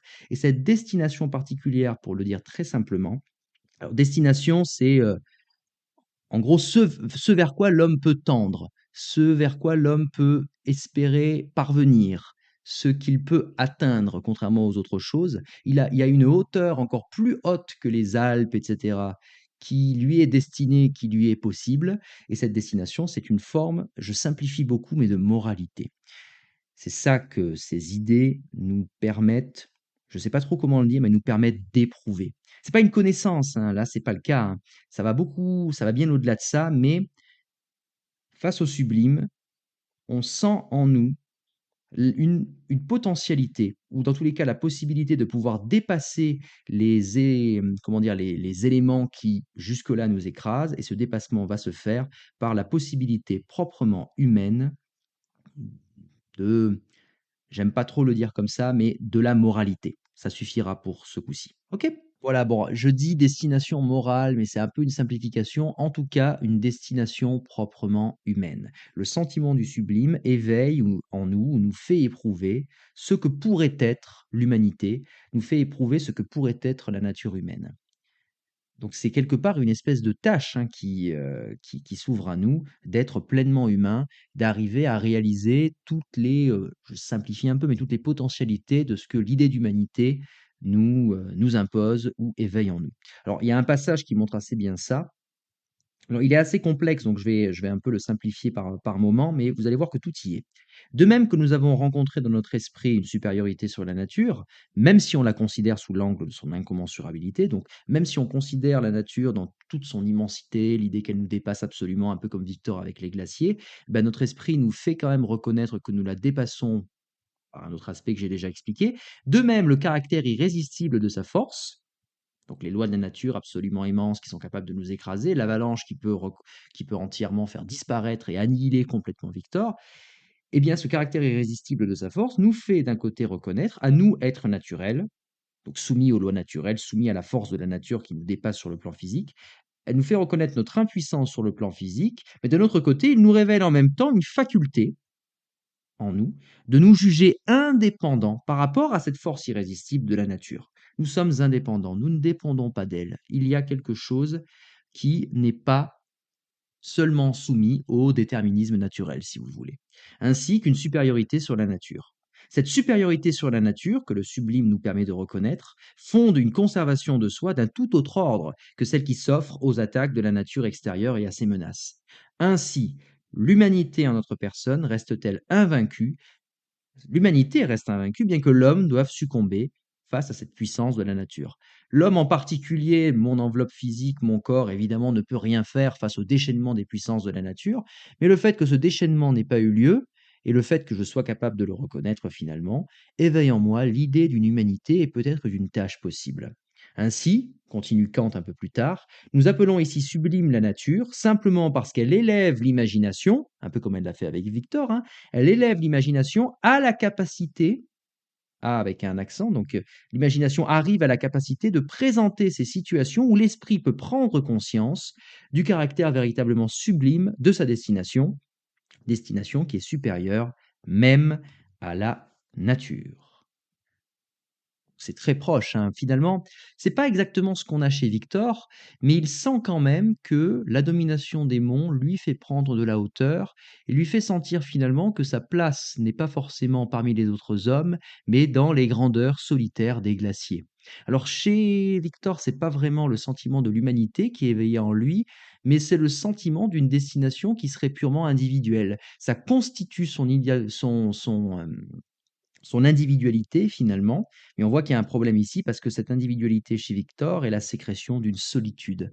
Finalement, il se reconnaît dans les monts et veut finalement les rejoindre dans une expérience qui ressemble quand même à la mort. Sauf qu'en réalité, eh bien, lui qui se croit tellement chez lui parmi les montagnes des Alpes et parmi les glaciers, eh bien, il s'illusionne puisqu'en fait, les, les Alpes sont la demeure de la créature du monstre qu'il a créé. Bon alors, je crois qu'on a bien compris ce que c'était que le sublime, je crois qu'on a quand même pas mal exploré toutes les potentialités qu'il y avait, en voyant ce qu'on pouvait faire au sein de l'empirisme en philosophie, puis après chez Kant, et on a croisé ça avec l'œuvre de Marie Shelley. Bon, il convient maintenant de se demander ce qu'on peut faire politiquement et philosophiquement de tout cela, parce qu'il y a beaucoup de chemins que ce sentiment esthétique-là nous permet d'emprunter. Bon, déjà, le premier, on voit que finalement, Victor saisit ce sentiment du sublime pour une occasion de pouvoir révéler son individualité et un rêve finalement d'anéantissement ou d'annihilation de lui-même. Il aimerait finalement que ces montagnes soient son tombeau ou finalement d'être une espèce d'âme errante en leur sein et que finalement tout le monde, en voyant les montagnes, en voyant les glaciers, croit voir les Alpes alors qu'elle voit Victor. Bon, le point qui peut être intéressant, c'est de noter que c'est quand même un sentiment étrange. D'où est-ce que ça peut bien venir? Parce que c'est quand même situé historiquement. Le fait de décrire les paysages des montagnes et ainsi de suite, et d'en sentir, enfin comment dire, d'en retirer un sentiment esthétique, une exaltation qui confine à la joie, c'est quand même quelque chose d'étrange. Après tout, je pense que les gens qui vivent dans les Alpes et qui y ont toujours vécu, sont bien loin de, s'adonner à ce genre de plaisir qui est finalement un plaisir de voyageur et donc notamment et encore plus, hein, fin 18e ou début 19e, plaisir de personnes qui peuvent se permettre de voyager. Ce qui est quand même très particulier, ce qui est réservé à une classe sociale très, très particulière. Alors encore aujourd'hui, c'est en partie le cas, mais ça s'est beaucoup plus démocratisé, mais à l'époque, une petite, 1 de la population pouvait se le permettre. Hein, le paysan savoyard qui vit dans les Alpes, lui, a autre chose à faire, si vous voulez, que d'aller regarder le soleil couchant, rougir, les glaciers ou que sais-je. Non, non, c'est pas du tout son problème. Lui, il est là pour, comment dire? S'occuper de ses bêtes, rentrer avant qu'il fasse froid, s'efforcer de chauffer. Il a vraiment autre chose à faire que de sentir en lui une espèce d'émoi esthétique si particulier. Donc d'où est-ce que ça peut bien venir? Bon, alors il y a plein de manières de considérer les choses et là je ne vais en explorer que quelques-unes et d'ailleurs ce ne seront que des hypothèses et hypothèses d'ailleurs que je ne pourrais mener qu'à l'état d'esquisse parce que là ça commence déjà à faire un petit peu longtemps que je parle. Donc bon, il va être temps de finir. Mais j'ai envie de vous proposer, comment dire? De vous inviter à découvrir déjà une chaîne YouTube qui est assez remarquable, qui est pas énorme, hein, mais qui a 22 000 abonnés, qui est la chaîne Dash, H_. Elle a fait une vidéo extrêmement, vraiment fascinante, que j'ai découvert d'ailleurs en préparant ce podcast, qui est sur l'open world. L'open world est né dans le colonialisme. C'est une vidéo qui a 1 an, alors qui est très longue, elle fait presque 1h50. Donc bon, il faut quand même un peu se, il faut prendre le temps de la regarder et même d'ailleurs, moi, j'ai pas tout compris, hein. J'ai pas tout compris parce qu'en fait, elle parle beaucoup de jeux vidéo, hein, notamment de tous les Assassin's Creed, je j'arrive même pas à le dire correctement, c'est pour dire. J'ai pas joué, je malheureusement, j'ai pas beaucoup joué aux jeux vidéo et donc j'avoue qu'il y a énormément de références là-dedans que je ne comprends pas tout à fait, où je sens bien que c'est beaucoup plus profond. Je pense que vous, en voyant cette vidéo, vous trouverez ça beaucoup plus intéressant. Mais en gros, sa take, c'est de faire remarquer que ce sentiment si particulier que nous ressentons lorsque nous jouons à ce type de jeux vidéo dans des open world et où nous pouvons en gros explorer une terre plus ou moins vierge, etc., et où nous ressentons un émoi esthétique, notamment face à des paysages très souvent, comment dire? Des paysages où nous sommes seuls et où nous pouvons découvrir un monde qui est un monde sans hommes, eh bien, c'est né d'une expérience très particulière de voyageurs et tout, lors des expériences coloniales qu'a fait l'Europe. Alors, je ne suis pas en train de dire que là, Marie Shelley, Burke encore moins ou Kant ont été des colonialistes patentés, parce que ce serait vraiment une réduction un petit peu lourde. Par contre, ce sentiment esthétique-là, sans doute est né de la confrontation et de la découverte de nouveaux paysages qui ont ému certaines personnes, qui ont ému les voyageurs et qui les ont racontés dans leurs romans, ce qu'il y a dans leurs romans, dans leurs chroniques ou que sais-je. Et tout cela, je pense, a éveillé chez les Européens un sentiment qui, en tout cas, n'existait pas comme tel avant fin 18e, début 19e et puis tout le reste du 19e, un sentiment de sublime ou un sentiment de beau et surtout un intérêt renouvelé pour ces paysages qui, jusque-là, n'avaient pas autant attiré leur attention, dans tous les cas, pas de la même manière. Donc c'est une hypothèse que je fais. Alors moi, je ne pourrais pas l'explorer complètement parce que j'ai un travail, donc j'ai pas le temps de faire ça. Mais si vous, vous en avez l'occasion, ça pourrait être extrêmement intéressant de creuser ce point-là et de creuser finalement tout ce que ça a permis de faire. Alors l'un des aboutissements de ce rapport esthétique, la take de H dans sa vidéo, mais elle n'est pas la seule, hein, c'est quelque chose qui a beaucoup été étudié, c'est de dire que c'est un rapport essentiellement colonial au paysage et c'est sans doute en partie vrai. On trouve ça même dans de très grands films comme, Laurence d'Arabie par exemple, je crois que c'est de David Lean, qui est un film génial par ailleurs, mais qui effectivement, heu, comment dire? Nous fait éprouver si on devait être qu'ancien, face à ces paysages qui sont absolument, colossaux, qui nous dépassent complètement et qui peuvent nous faire mourir à tout moment par la chaleur absolument démentielle qu'il y a, hein. Puis le fait qu'il n'y a personne autour, on peut donc mourir de soif, eh bien ça fait sentir en nous alors évidemment une certaine destination particulière de l'homme, une supériorité de l'homme sur la nature, mais peut-être on pourrait aller plus loin et c'est ce que fait H dans sa vidéo, c'est de dire que c'est pas tant l'humanité qui est éprouvée en nous, qu'une humanité particulière qui serait la blanchité. C'est ça, en gros, que ces paysages sublimes auraient, je dis sublime, c'est pas elle ce qu'elle dit, puisque je crois pas qu'elle parle du sublime dans toute sa vidéo. En tout cas, ça m'a pas frappé. Donc je fais une espèce d'annexe à son travail remarquable, hein. Même, mais c'est son travail qu'il faut voir, hein. Le mien, finalement, est vraiment très modeste, hein. Mais si vous voulez, je pense qu'il y a moyen de trouver dans ce sentiment esthétique du sublime, les premières prémices de quelque chose qui a permis pour l'homme blanc de se reconnaître comme blanc et de se reconnaître et d'avoir ce rapport si particulier au paysage qui s'est fait dans les paysages coloniaux et que Frantz Fanon avait appelé la recherche d'un monde sans hommes. La recherche d'un monde sans hommes, ça c'est ce que les personnes blanches en particulier allaient chercher dans les colonies, ce qu'il décrit dans son livre Peau noire, masque blanc. Alors, c'est un texte que je n'ai pas lu. Là, je suis en train de lire Les damnés de la terre, mais j'ai encore beaucoup de travail à faire. C'est pour ça que je suis assez prudent dans mes propos. Là, je ne vous fais pas tant part de résultat d'une recherche que d'un projet de découverte que je vous encourage à faire par vous-même et que je vais entamer petit à petit si j'en ai les moyens. Mais il y a quelque chose de très intéressant là-dessus. Alors, on va essayer de résumer ce qui a été dit si vous voulez. Une take possible serait de dire que là, ce qui est exploré aussi bien chez Marie Shelley que chez Kant, sans même qu'ils s'en rendent compte, hein. Je suis pas en train de dire que c'était des colons en puissance, patati patata. Et d'ailleurs, même si ça avait été des colons plus tard, etc., ça ne veut pas dire que dans cette œuvre-là, c'est ça qui se joue. Ce que je suis en train de dire, c'est que ce sentiment du sublime, du beau, ce rapport esthétique au paysage qui naît à peu près à cette époque-là, du moins dans cette mouture particulière, a sans doute un lien avec la découverte de paysages notamment dans les terres d'Afrique, je pense, parce que l'exemple qui revient toujours, ce sont les pyramides. Les pyramides, ça a vraiment été un bouleversement, puisqu'on s'est rendu compte que d'autres cultures existaient et qu'elles étaient peut-être capables d'une grandeur sans commune mesure avec la nôtre. Et donc, on est allé chercher dans les paysages européens une grandeur qui puisse égaler, voire dépasser ce qui avait été vu ailleurs.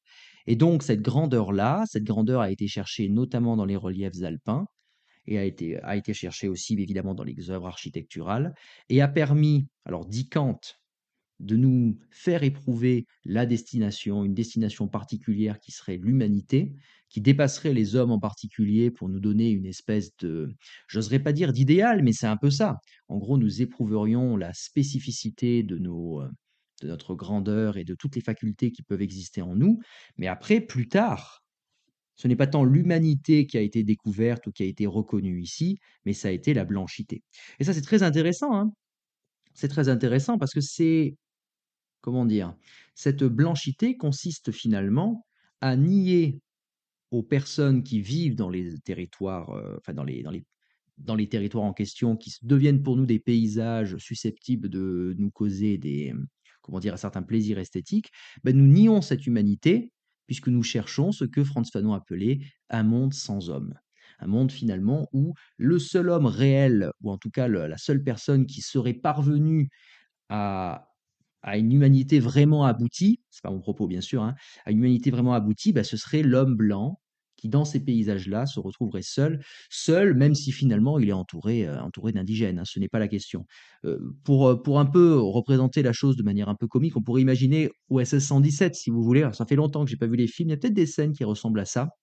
Mais c'est comme, OSS 117 qui serait sur le territoire d'une personne qui vivrait tout le temps et regarderait ce paysage magnifique et qui dirait: «Ah bah là là, comme c'est sublime, et toi Sidi, tu ne t'en rends même pas compte», tu vois? Mais un jour tu t'en rendras compte parce que tu seras un peu comme moi, tu vois? Un jour tu seras capable toi aussi de t'émouvoir et alors finalement, bah, je pense qu'on se ressemblera vraiment et je vais t'apprendre à faire ça. C'est un peu cette idée-là, vous voyez? Cette idée finalement, bon évidemment très paternaliste, je rentre pas dans les détails, hein, je pense que vous l'avez compris.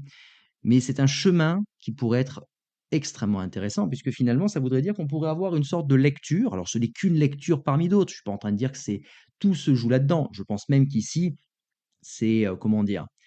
Il y a on impose une espèce de torsion au livre de Mary Shelley. Je pense pas que c'est tout ce qui se joue dans l'œuvre.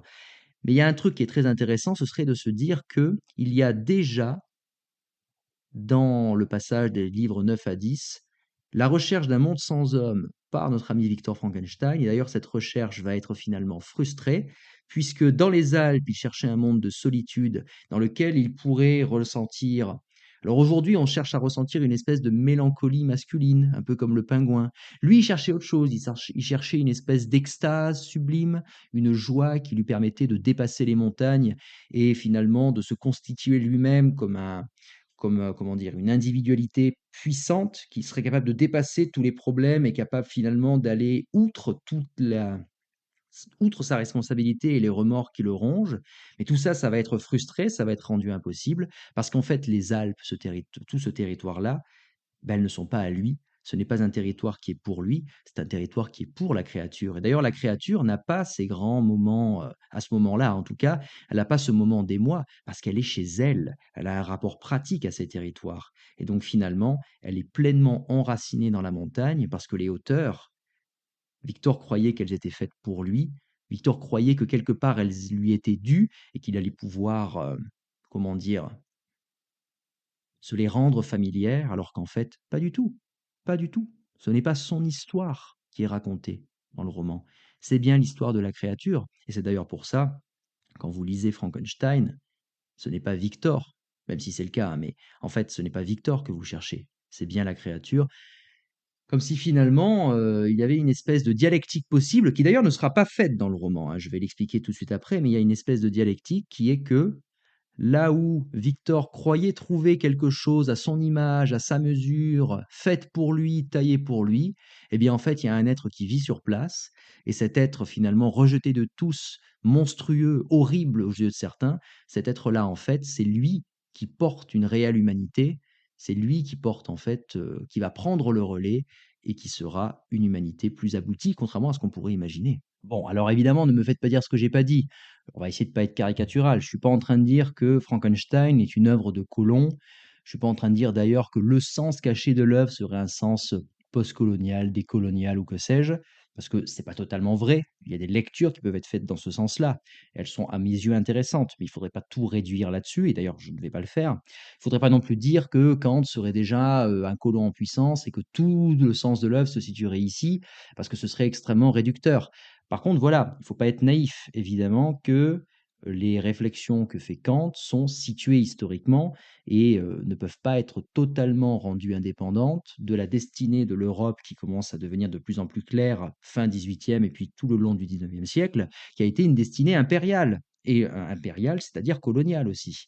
Et que tout ce qui commence à germer au début du 18e siècle aura un aboutissement qui finalement sera notamment celui de la colonisation et ainsi de suite. Il faut avoir ça en tête, c'est intéressant. Ce qui ne veut pas dire après que cet aboutissement était nécessaire et que les graines ne pouvaient pas mener à autre chose ou n'ont mené qu'à ça, etc. Mais c'est une manière, en gros, de comprendre ces choses-là que je trouve particulièrement intéressante parce qu'elle est politique et qui, même si parfois elle impose une certaine torsion, peut quand même être intéressante du moment qu'on est conscient qu'on fait une torsion et du moment que, on va dire, on reste prudent et qu'on reste honnête sur l'analyse. En gros, c'est ça mon truc. Regardez ce passage, par exemple, qui est toujours issu de la critique de la faculté de juger. Kant écrit: En fait, si les idées éthiques ne sont pas développées, c'est-à-dire que si on n'a pas d'idées éthiques, ce que nous, quand on observe un paysage qui a des caractéristiques ou d'un caractère sublime, ce que nous, qui sommes préparés par la culture, nommons sublime, apparaîtra purement et effrayant à l'homme fruste. La question qui peut se poser, c'est qui est cet homme fruste? Alors je vous le dis, l'homme fruste, c'est pas le colonisé chez Kant. Il va prendre un exemple, pas du tout. Par contre, évidemment que bah, ces idées-là vont pouvoir être réactivées. D'ailleurs, sans doute, elles étaient déjà présentes et Kant se contente ici de les réactiver à son tour, mais elles vont pouvoir avoir une certaine efficacité ou dans tous les cas faire sens pour des acteurs qui, à un moment, seront peut-être amenés à être même des colons. Et c'est intéressant de comprendre les choses comme ça nous permet de bien mieux comprendre ce qui a pu se passer. Dans les témoignages de la puissance que la nature, Kant continue, manifeste dans ses destructions et dans la mesure immense de sa force, au regard de quoi les forces humaines sont réduites à rien, tout ça on a bien compris ce que c'est, cet homme-là, l'homme fruste, verra les multiples difficultés, le danger et la détresse dont il serait environné s'il en était prisonnier. Mais l'idée c'est que ben, il ne verra que ça. C'est ainsi que le brave paysan savoyard, au demeurant sensé, dit Kant. Attention, Kant n'est pas en train de le traiter d'imbécile non plus, hein. Il est très prudent là-dessus, il faut le reconnaître. Traiter sans réserve de fous les amateurs de glaciers, comme le rapporte Monsieur de Saussure, bon, c'est un voyageur, peu importe, je ne suis pas expert de ces questions-là. Et Kant fait remarquer que ce brave paysan savoyard aurait-il eu tout à fait tort si cet observateur eût accepté les dangers auquel il s'exposait alors uniquement, comme d'ordinaire la plupart des voyageurs, parce qu'il était mordu, complètement fou quoi, ou bien pour en donner par la suite de pathétiques descriptions. Mais son intention était d'instruire les gens, et cet homme excellent éprouvait des sensations propres à élever l'âme qu'il offrait de surcroît au lecteur de ses voyages. Donc le point qui est intéressant ici, c'est qu'on voit que Même si Kant, ici, est tout à fait correct dans son propos, on voit qu'il y a un décalage qui se fait entre le paysan fruste, l'habitant finalement de ce territoire-là, qui lui, finalement, ne ressent pas ces sentiments du sublime parce que finalement, il est, comment dire? Il a un rapport essentiellement pratique à ce paysage, à cette terre, face à un autre individu qui, lui, par contre, a une destination qui semble quand même plus haute, puisque lui, il élève l'âme. Il n'est pas coincé finalement, il n'est pas enfermé dans la dimension purement pratique de l'existence. Et si on continue dans ce même passage qui, je crois, est issu du paragraphe 29, mais j'espère ne pas dire de bêtises là-dessus, je ne vais pas le faire de tête. On a un autre passage où Kant écrit: c'est là ce sur quoi se fonde la nécessité de l'accord du jugement d'autrui. Donc l'accord du jugement d'autrui, ça veut dire que on va tous les deux s'entendre sur le fait qu'un paysage est beau ou sublime. Donc l'accord du jugement d'autrui sur le sublime avec le nôtre, et nous incluons en même temps cette nécessité dans le jugement. C'est un jugement qui est nécessaire, il ne peut pas en être autrement. Si moi, je trouve que c'est sublime, ben, quelque part, vous aussi. Et si vous, vous ne trouvez pas ça sublime, ben, c'est quand même étonnant. C'est que quelque part, il doit bien vous manquer quelque chose. Et qu'est-ce qui pourrait bien vous manquer après tout? Alors, peut-être qu'il vous manque quelque part, alors quoi? Ben, je vais vous lire, hein. Si quelqu'un juge d'un objet de la nature qui lui est indifférent, ce que nous trouvons beau, nous reprocherons à celui-là, en effet, un manque de goût. Et si ce que nous jugeons être sublime le laisse insensible, alors nous dirons qu'il n'a aucun sentiment. Et le problème, c'est que le fait de n'avoir aucun sentiment, ça rend plus difficile chez cet individu la présence en l'homme du sentiment moral. Je fais simple. Donc à partir de là, on voit que quelque part, ben, ce brave paysan savoyard, au demeurant sensé, dit Kant, bon, c'est sans doute quelqu'un de bien, on l'aime bien et tout, mais bon, s'il ne trouve pas ça sublime, ben, c'est qu'il n'a pas vraiment de sentiments. Alors c'est pas une incapacité, je pense que Kant, à cet égard, dirait: «Mais c'est pas bien grave, enfin, il suffirait de le lui expliquer, peut-être qu'il faudrait tout simplement qu'il lise à son tour ses observations, tous ses récits, et puis il arriverait tout à fait, il n'y a pas de doute là-dessus, à ce sentiment du sublime. On va pouvoir l'éduquer quelque part». C'est une interprétation que je fais, elle est peut-être fausse, hein, mais finalement on arrivera à l'éduquer et ce sentiment du sublime lui rendra accessible, ou dans tous les cas lui fera éprouver tout un ensemble d'idées, c'est ce que nous avons dit, qui lui permettront, ben, de se représenter ce que pourrait être l'humanité et de se faire finalement une idée de, enfin, induire en lui un certain sentiment moral. Et donc peut-être que le fait de ne pas être capable, pour l'instant, hein, de se laisser prendre par le sentiment du sublime, bien, serait un bloqueur, ou dans tous les cas, rendrait limité notre possibilité de ne pouvoir nous faire une certaine idée de l'humanité et donc de nous, comment dire, d'éprouver sa destination hautement morale. Alors, tout ça, ça reste encore une fois avec notre brave paysan savoyard. Mais maintenant, prenons la même situation dans un contexte colonial. Moi, homme blanc, avec mon beau chapeau blanc, j'arrive dans un territoire, mettons, désertique. Vous représentez ce que vous voulez, où vous voulez, peu importe. J'ai dit blanc, je peux être français ou anglais, hein, après tout. Je regarde un paysage magnifique et puis je me dis, ah là là, je vois tous ces hommes, on va dire de couleur pour dire les choses simplement, et eux, ils n'observent pas le paysage comme moi et mes amis blancs l'observent. Quelque part, ils ne sont pas encore arrivés tout à fait au sentiment du sublime, ou du beau, peu importe, le goût du beau. Ils n'en sont pas là. Mais c'est dommage parce que ce serait bien de pouvoir leur apprendre.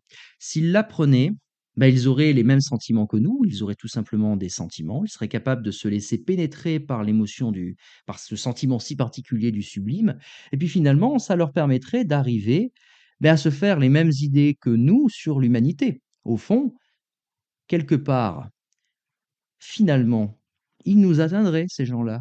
Ils nous ressembleraient. En fait, ils arriveraient enfin à participer à cette humanité que le sentiment du sublime que nous sommes capables de ressentir, nous, enfin, à ce sentiment auquel le sentiment du public nous permet d'accéder. Bon, phrase un peu longue, je suis désolé, je me suis un peu perdu, je suis fatigué, à vrai dire, veuillez m'excuser, mais je pense que vous avez compris, hein. En gros, ils ne sont pas capables de ressentir le sublime, donc ce ne sont pas encore des hommes accomplis.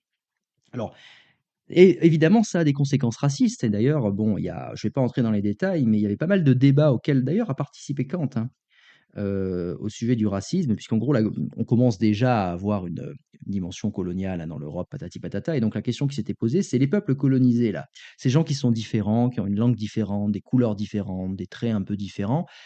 Est-ce que c'est des hommes? Grande question. Pas une question que je pose moi, hein, mais c'était une question qui se posait à l'époque et en gros, il y avait 2 manières de voir les choses, je simplifie. Soit vous considérez qu'ils étaient d'une espèce différente, donc c'est même pas des hommes, c'est autre chose, ce qui justifie pas mal de trucs. Puis après, il me semble, dans mes souvenirs, que la position de Kant, c'est de dire: «Oui, ce sont des hommes, mais il y aurait des genres d'hommes différents». C'est une théorie raciale, bien sûr, hein.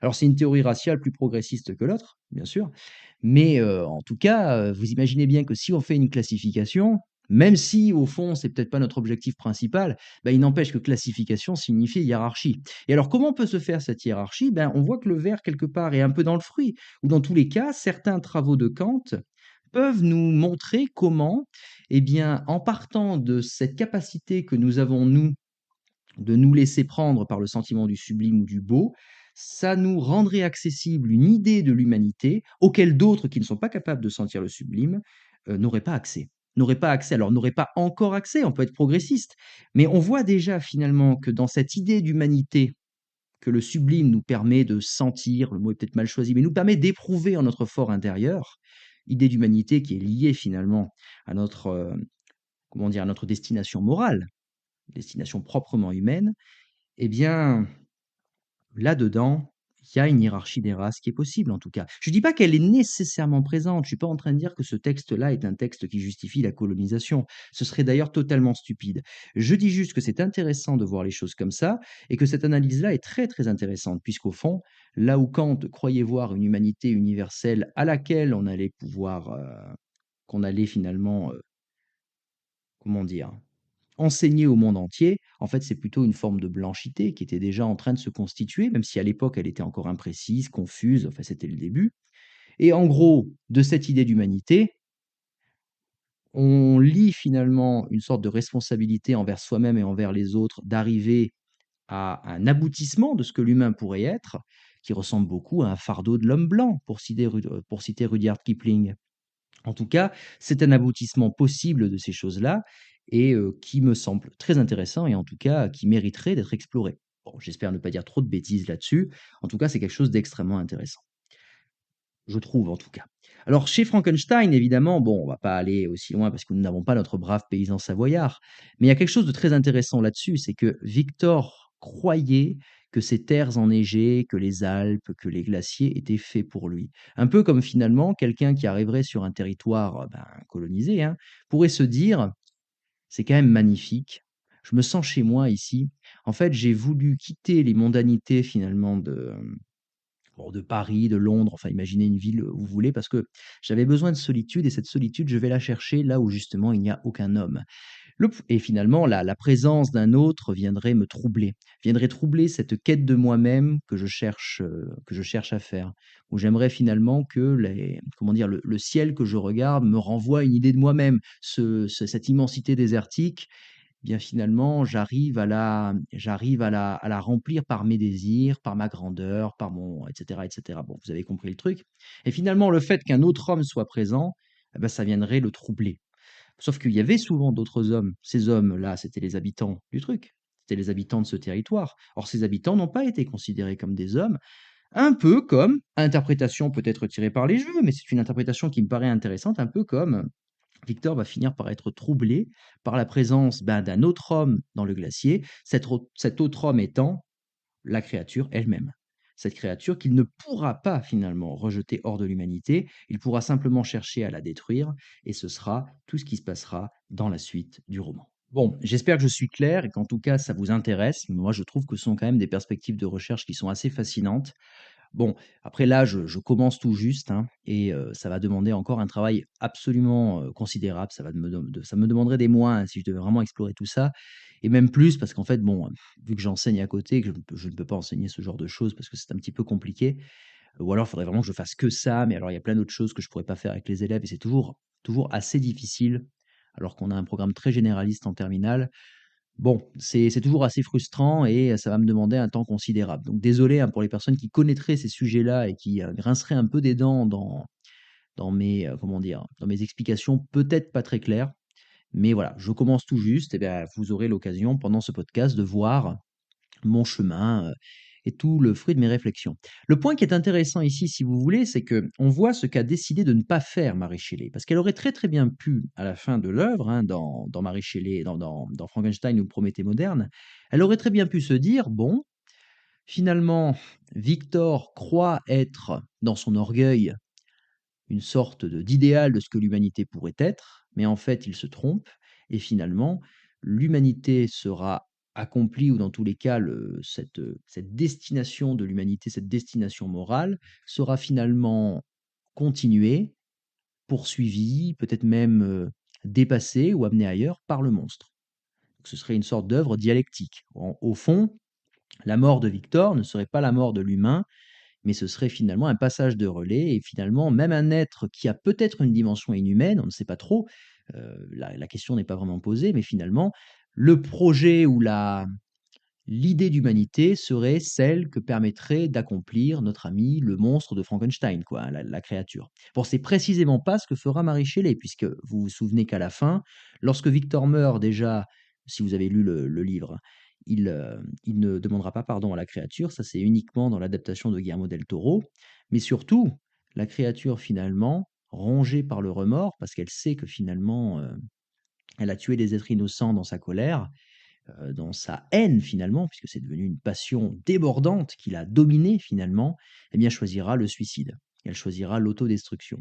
Au fond, ne pouvant pas faire d'enfant, la créature était réduite à un état très particulier d'être à elle-même sa propre genèse, quelque part, puisqu'elle ne pourra rien faire naître, elle sera inféconde, et donc elle est elle-même le représentant de son espèce ou de son genre ou que sais-je, eh bien, elle choisira, bah, tout simplement de se détruire. C'est une fin vraiment tragique. Par contre, ça montre bien que l'œuvre de Mary Shelley est finalement assez conservatrice, puisque à la fin, l'ordre, la perturbation dans les lois de la nature, hein, l'ordre, lui, sera préservé, hein, et Victor, le créateur, paiera pour ses crimes, pour son crime qui est la création du monstre, mais la créature paiera aussi, et finalement, les choses vont rentrer dans l'ordre, vont redevenir normales. Il aurait pu en être autrement et le choix que fait Mary Shelley est un choix finalement assez conservateur et c'est notamment ça que j'aimerais maintenant explorer. Donc là, c'est une autre interprétation, et un autre usage politique, on va dire, de cette catégorie du sublime, usage qui est beaucoup plus proche du roman, qui est beaucoup moins en freestyle, je vous rassure, qui est issu de ce que j'avais déjà dit dans l'épisode 2. Je ne sais pas si vous vous souvenez, j'avais mentionné un texte issu un texte de Jean-Jacques Le Cercle. C'est un essai qui s'intitule Frankenstein, mythe et philosophie, qui est assez intéressant, même si, bon, je vais assez peu m'en servir parce que c'est un peu trop freudien pour moi. Et je ne suis pas assez connaisseur des thèses de Freud, puis ça ne m'intéresse pas assez pour que vraiment je m'y plonge à fond. Cela dit, si vous êtes freudien et si vous êtes intéressé, vous pouvez, euh, vous pouvez acquérir ce livre qui est assez court, assez dense mais assez court. Bon, après, il ne, comment dire, on ne le trouvera plus en parution aujourd'hui, mais il est assez facile à trouver d'occasion et pas très cher, donc c'est plutôt agréable. Et lui, ce qu'il faisait remarquer, c'est que finalement, le monstre de Frankenstein, Jean-Jacques Le Cercle, fait remarquer que le monstre de Frankenstein est une figuration de certaines choses. Et alors, il fait toute une liste de différentes figurations que c'est. Et lui, ce qu'il fait remarquer, c'est que cette figuration sublime, ce rapport à la peur est un rapport essentiellement à la Révolution française. En gros, si vous voulez, la créature au départ, enfin la créature a finalement le même destin que ce qu'a eu la Révolution française pour, en tout cas, selon la lecture qu'ont fait beaucoup d'élites intellectuelles et pas seulement en Angleterre. Donc, regardons un peu les choses. Et parlons un peu de Marie Shelley d'ailleurs et de son origine sociale.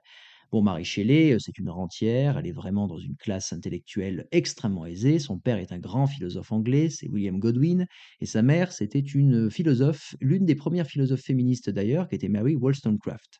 D'ailleurs, Marie Shelley est d'abord Mary Wollstonecraft avant de se marier à Percy Shelley, qui était lui-même un grand poète anglais. Et tous ces gens-là, il faut bien comprendre qu'ils étaient pas vraiment conservateurs au départ, hein. C'était plutôt, on pourrait dire, des libéraux, mais des libéraux, on va dire, fin 18e, début 19e, hein. Donc à cette époque-là, le libéralisme était progressiste, hein. C'était vraiment une position qui, s'il fallait le situer dans les débats politiques de l'époque, s'il fallait le positionner, était plutôt très à gauche. C'est beaucoup moins le cas aujourd'hui, quoi qu'il arrive, hein. Aujourd'hui, si vous êtes libéral, vous êtes, allez, on va dire centriste, et même vous aurez tendance à vous situer plutôt à la droite. Tout dépend après d'à quel point il y a une gauche radicale dans le pays dans lequel vous êtes, hein. Mais le libéralisme, à cette époque-là, on est plutôt progressiste. D'ailleurs, c'était plutôt on va dire qu'ils se rapprochaient plutôt d'une forme d'anarchisme. Je crois que ça s'appelait le radicalisme. Je suis pas un expert de ces questions-là. Je sais comment les situer. Après, si ça vous intéresse, je ferai un travail particulier dessus, mais il faudra que je le prépare. Mais donc tous ces gens-là, finalement, étaient plutôt alignés avec les idéaux de la Révolution, l'abolition des privilèges, patati patata. Si on devait le dire en termes marxistes, ils étaient tout à fait en faveur du volet bourgeois de la Révolution française. En revanche, son volet plus populaire, son volet finalement qui dépasse la Révolution bourgeoise, ça ne leur a pas plu. Ça les a plutôt terrifiés. On pourrait dire que ils avaient une lecture qui est une lecture assez particulière, hein. Tous les historiens ne seraient pas d'accord avec ça et l'interprétation de la Révolution française encore aujourd'hui, c'est un véritable champ de bataille, hein. Un champ de bataille total. Il y a des personnes, par exemple, qui considèrent que Robespierre, c'est déjà une espèce de Staline en puissance, c'est déjà le totalitarisme, c'est déjà l'horreur des camps, enfin, c'est déjà, en gros, une espèce de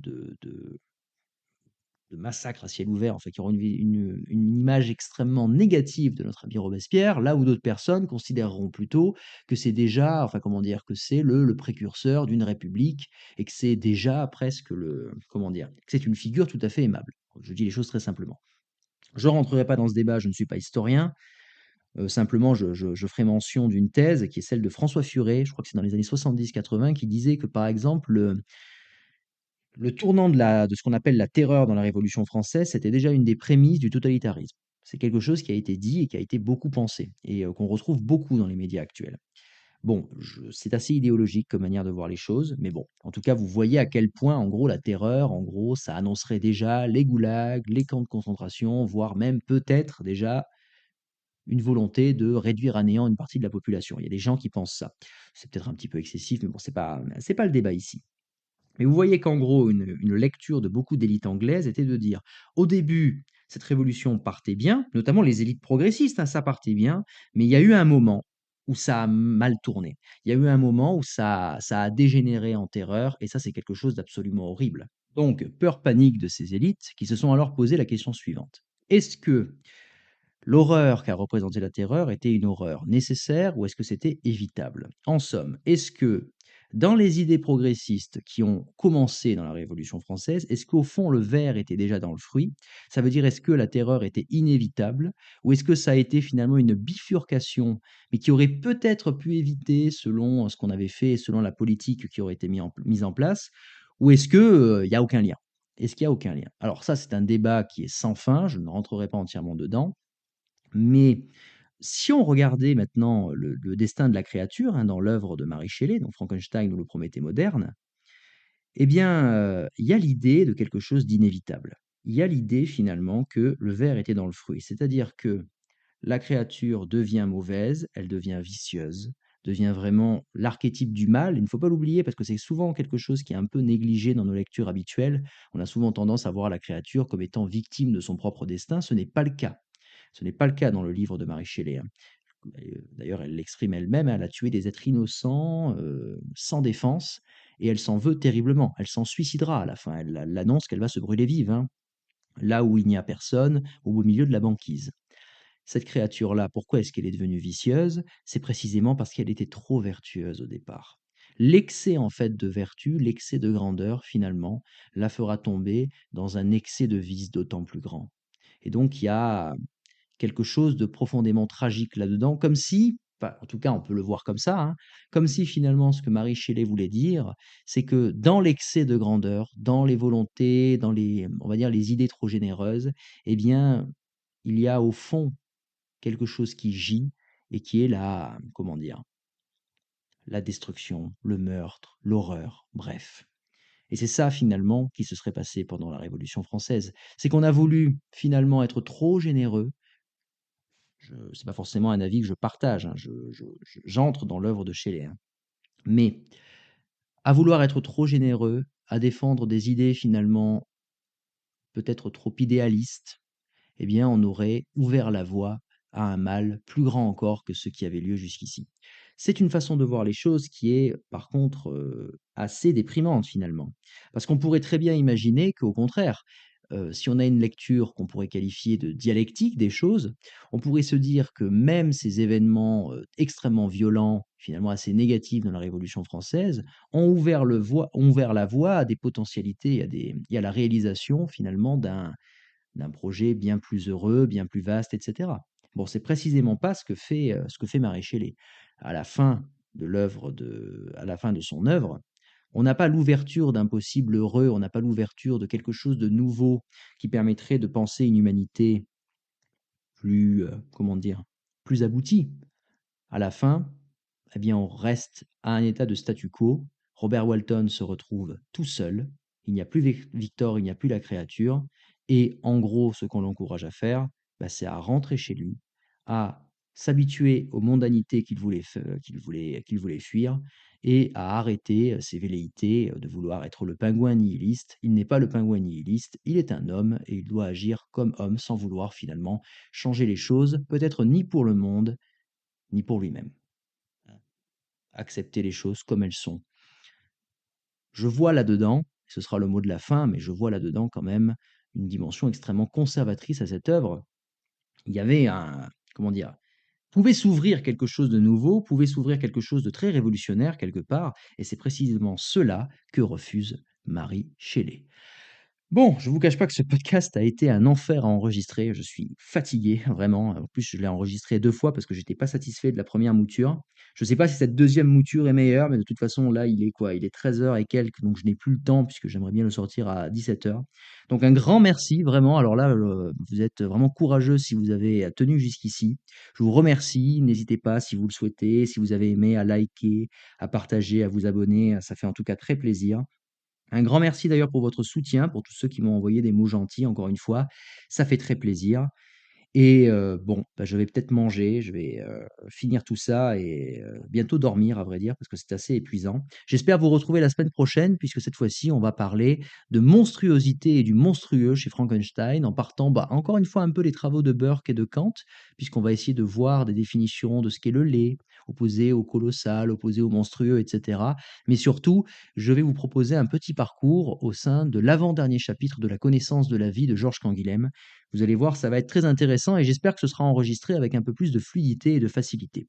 Encore merci pour votre soutien, encore merci à vous.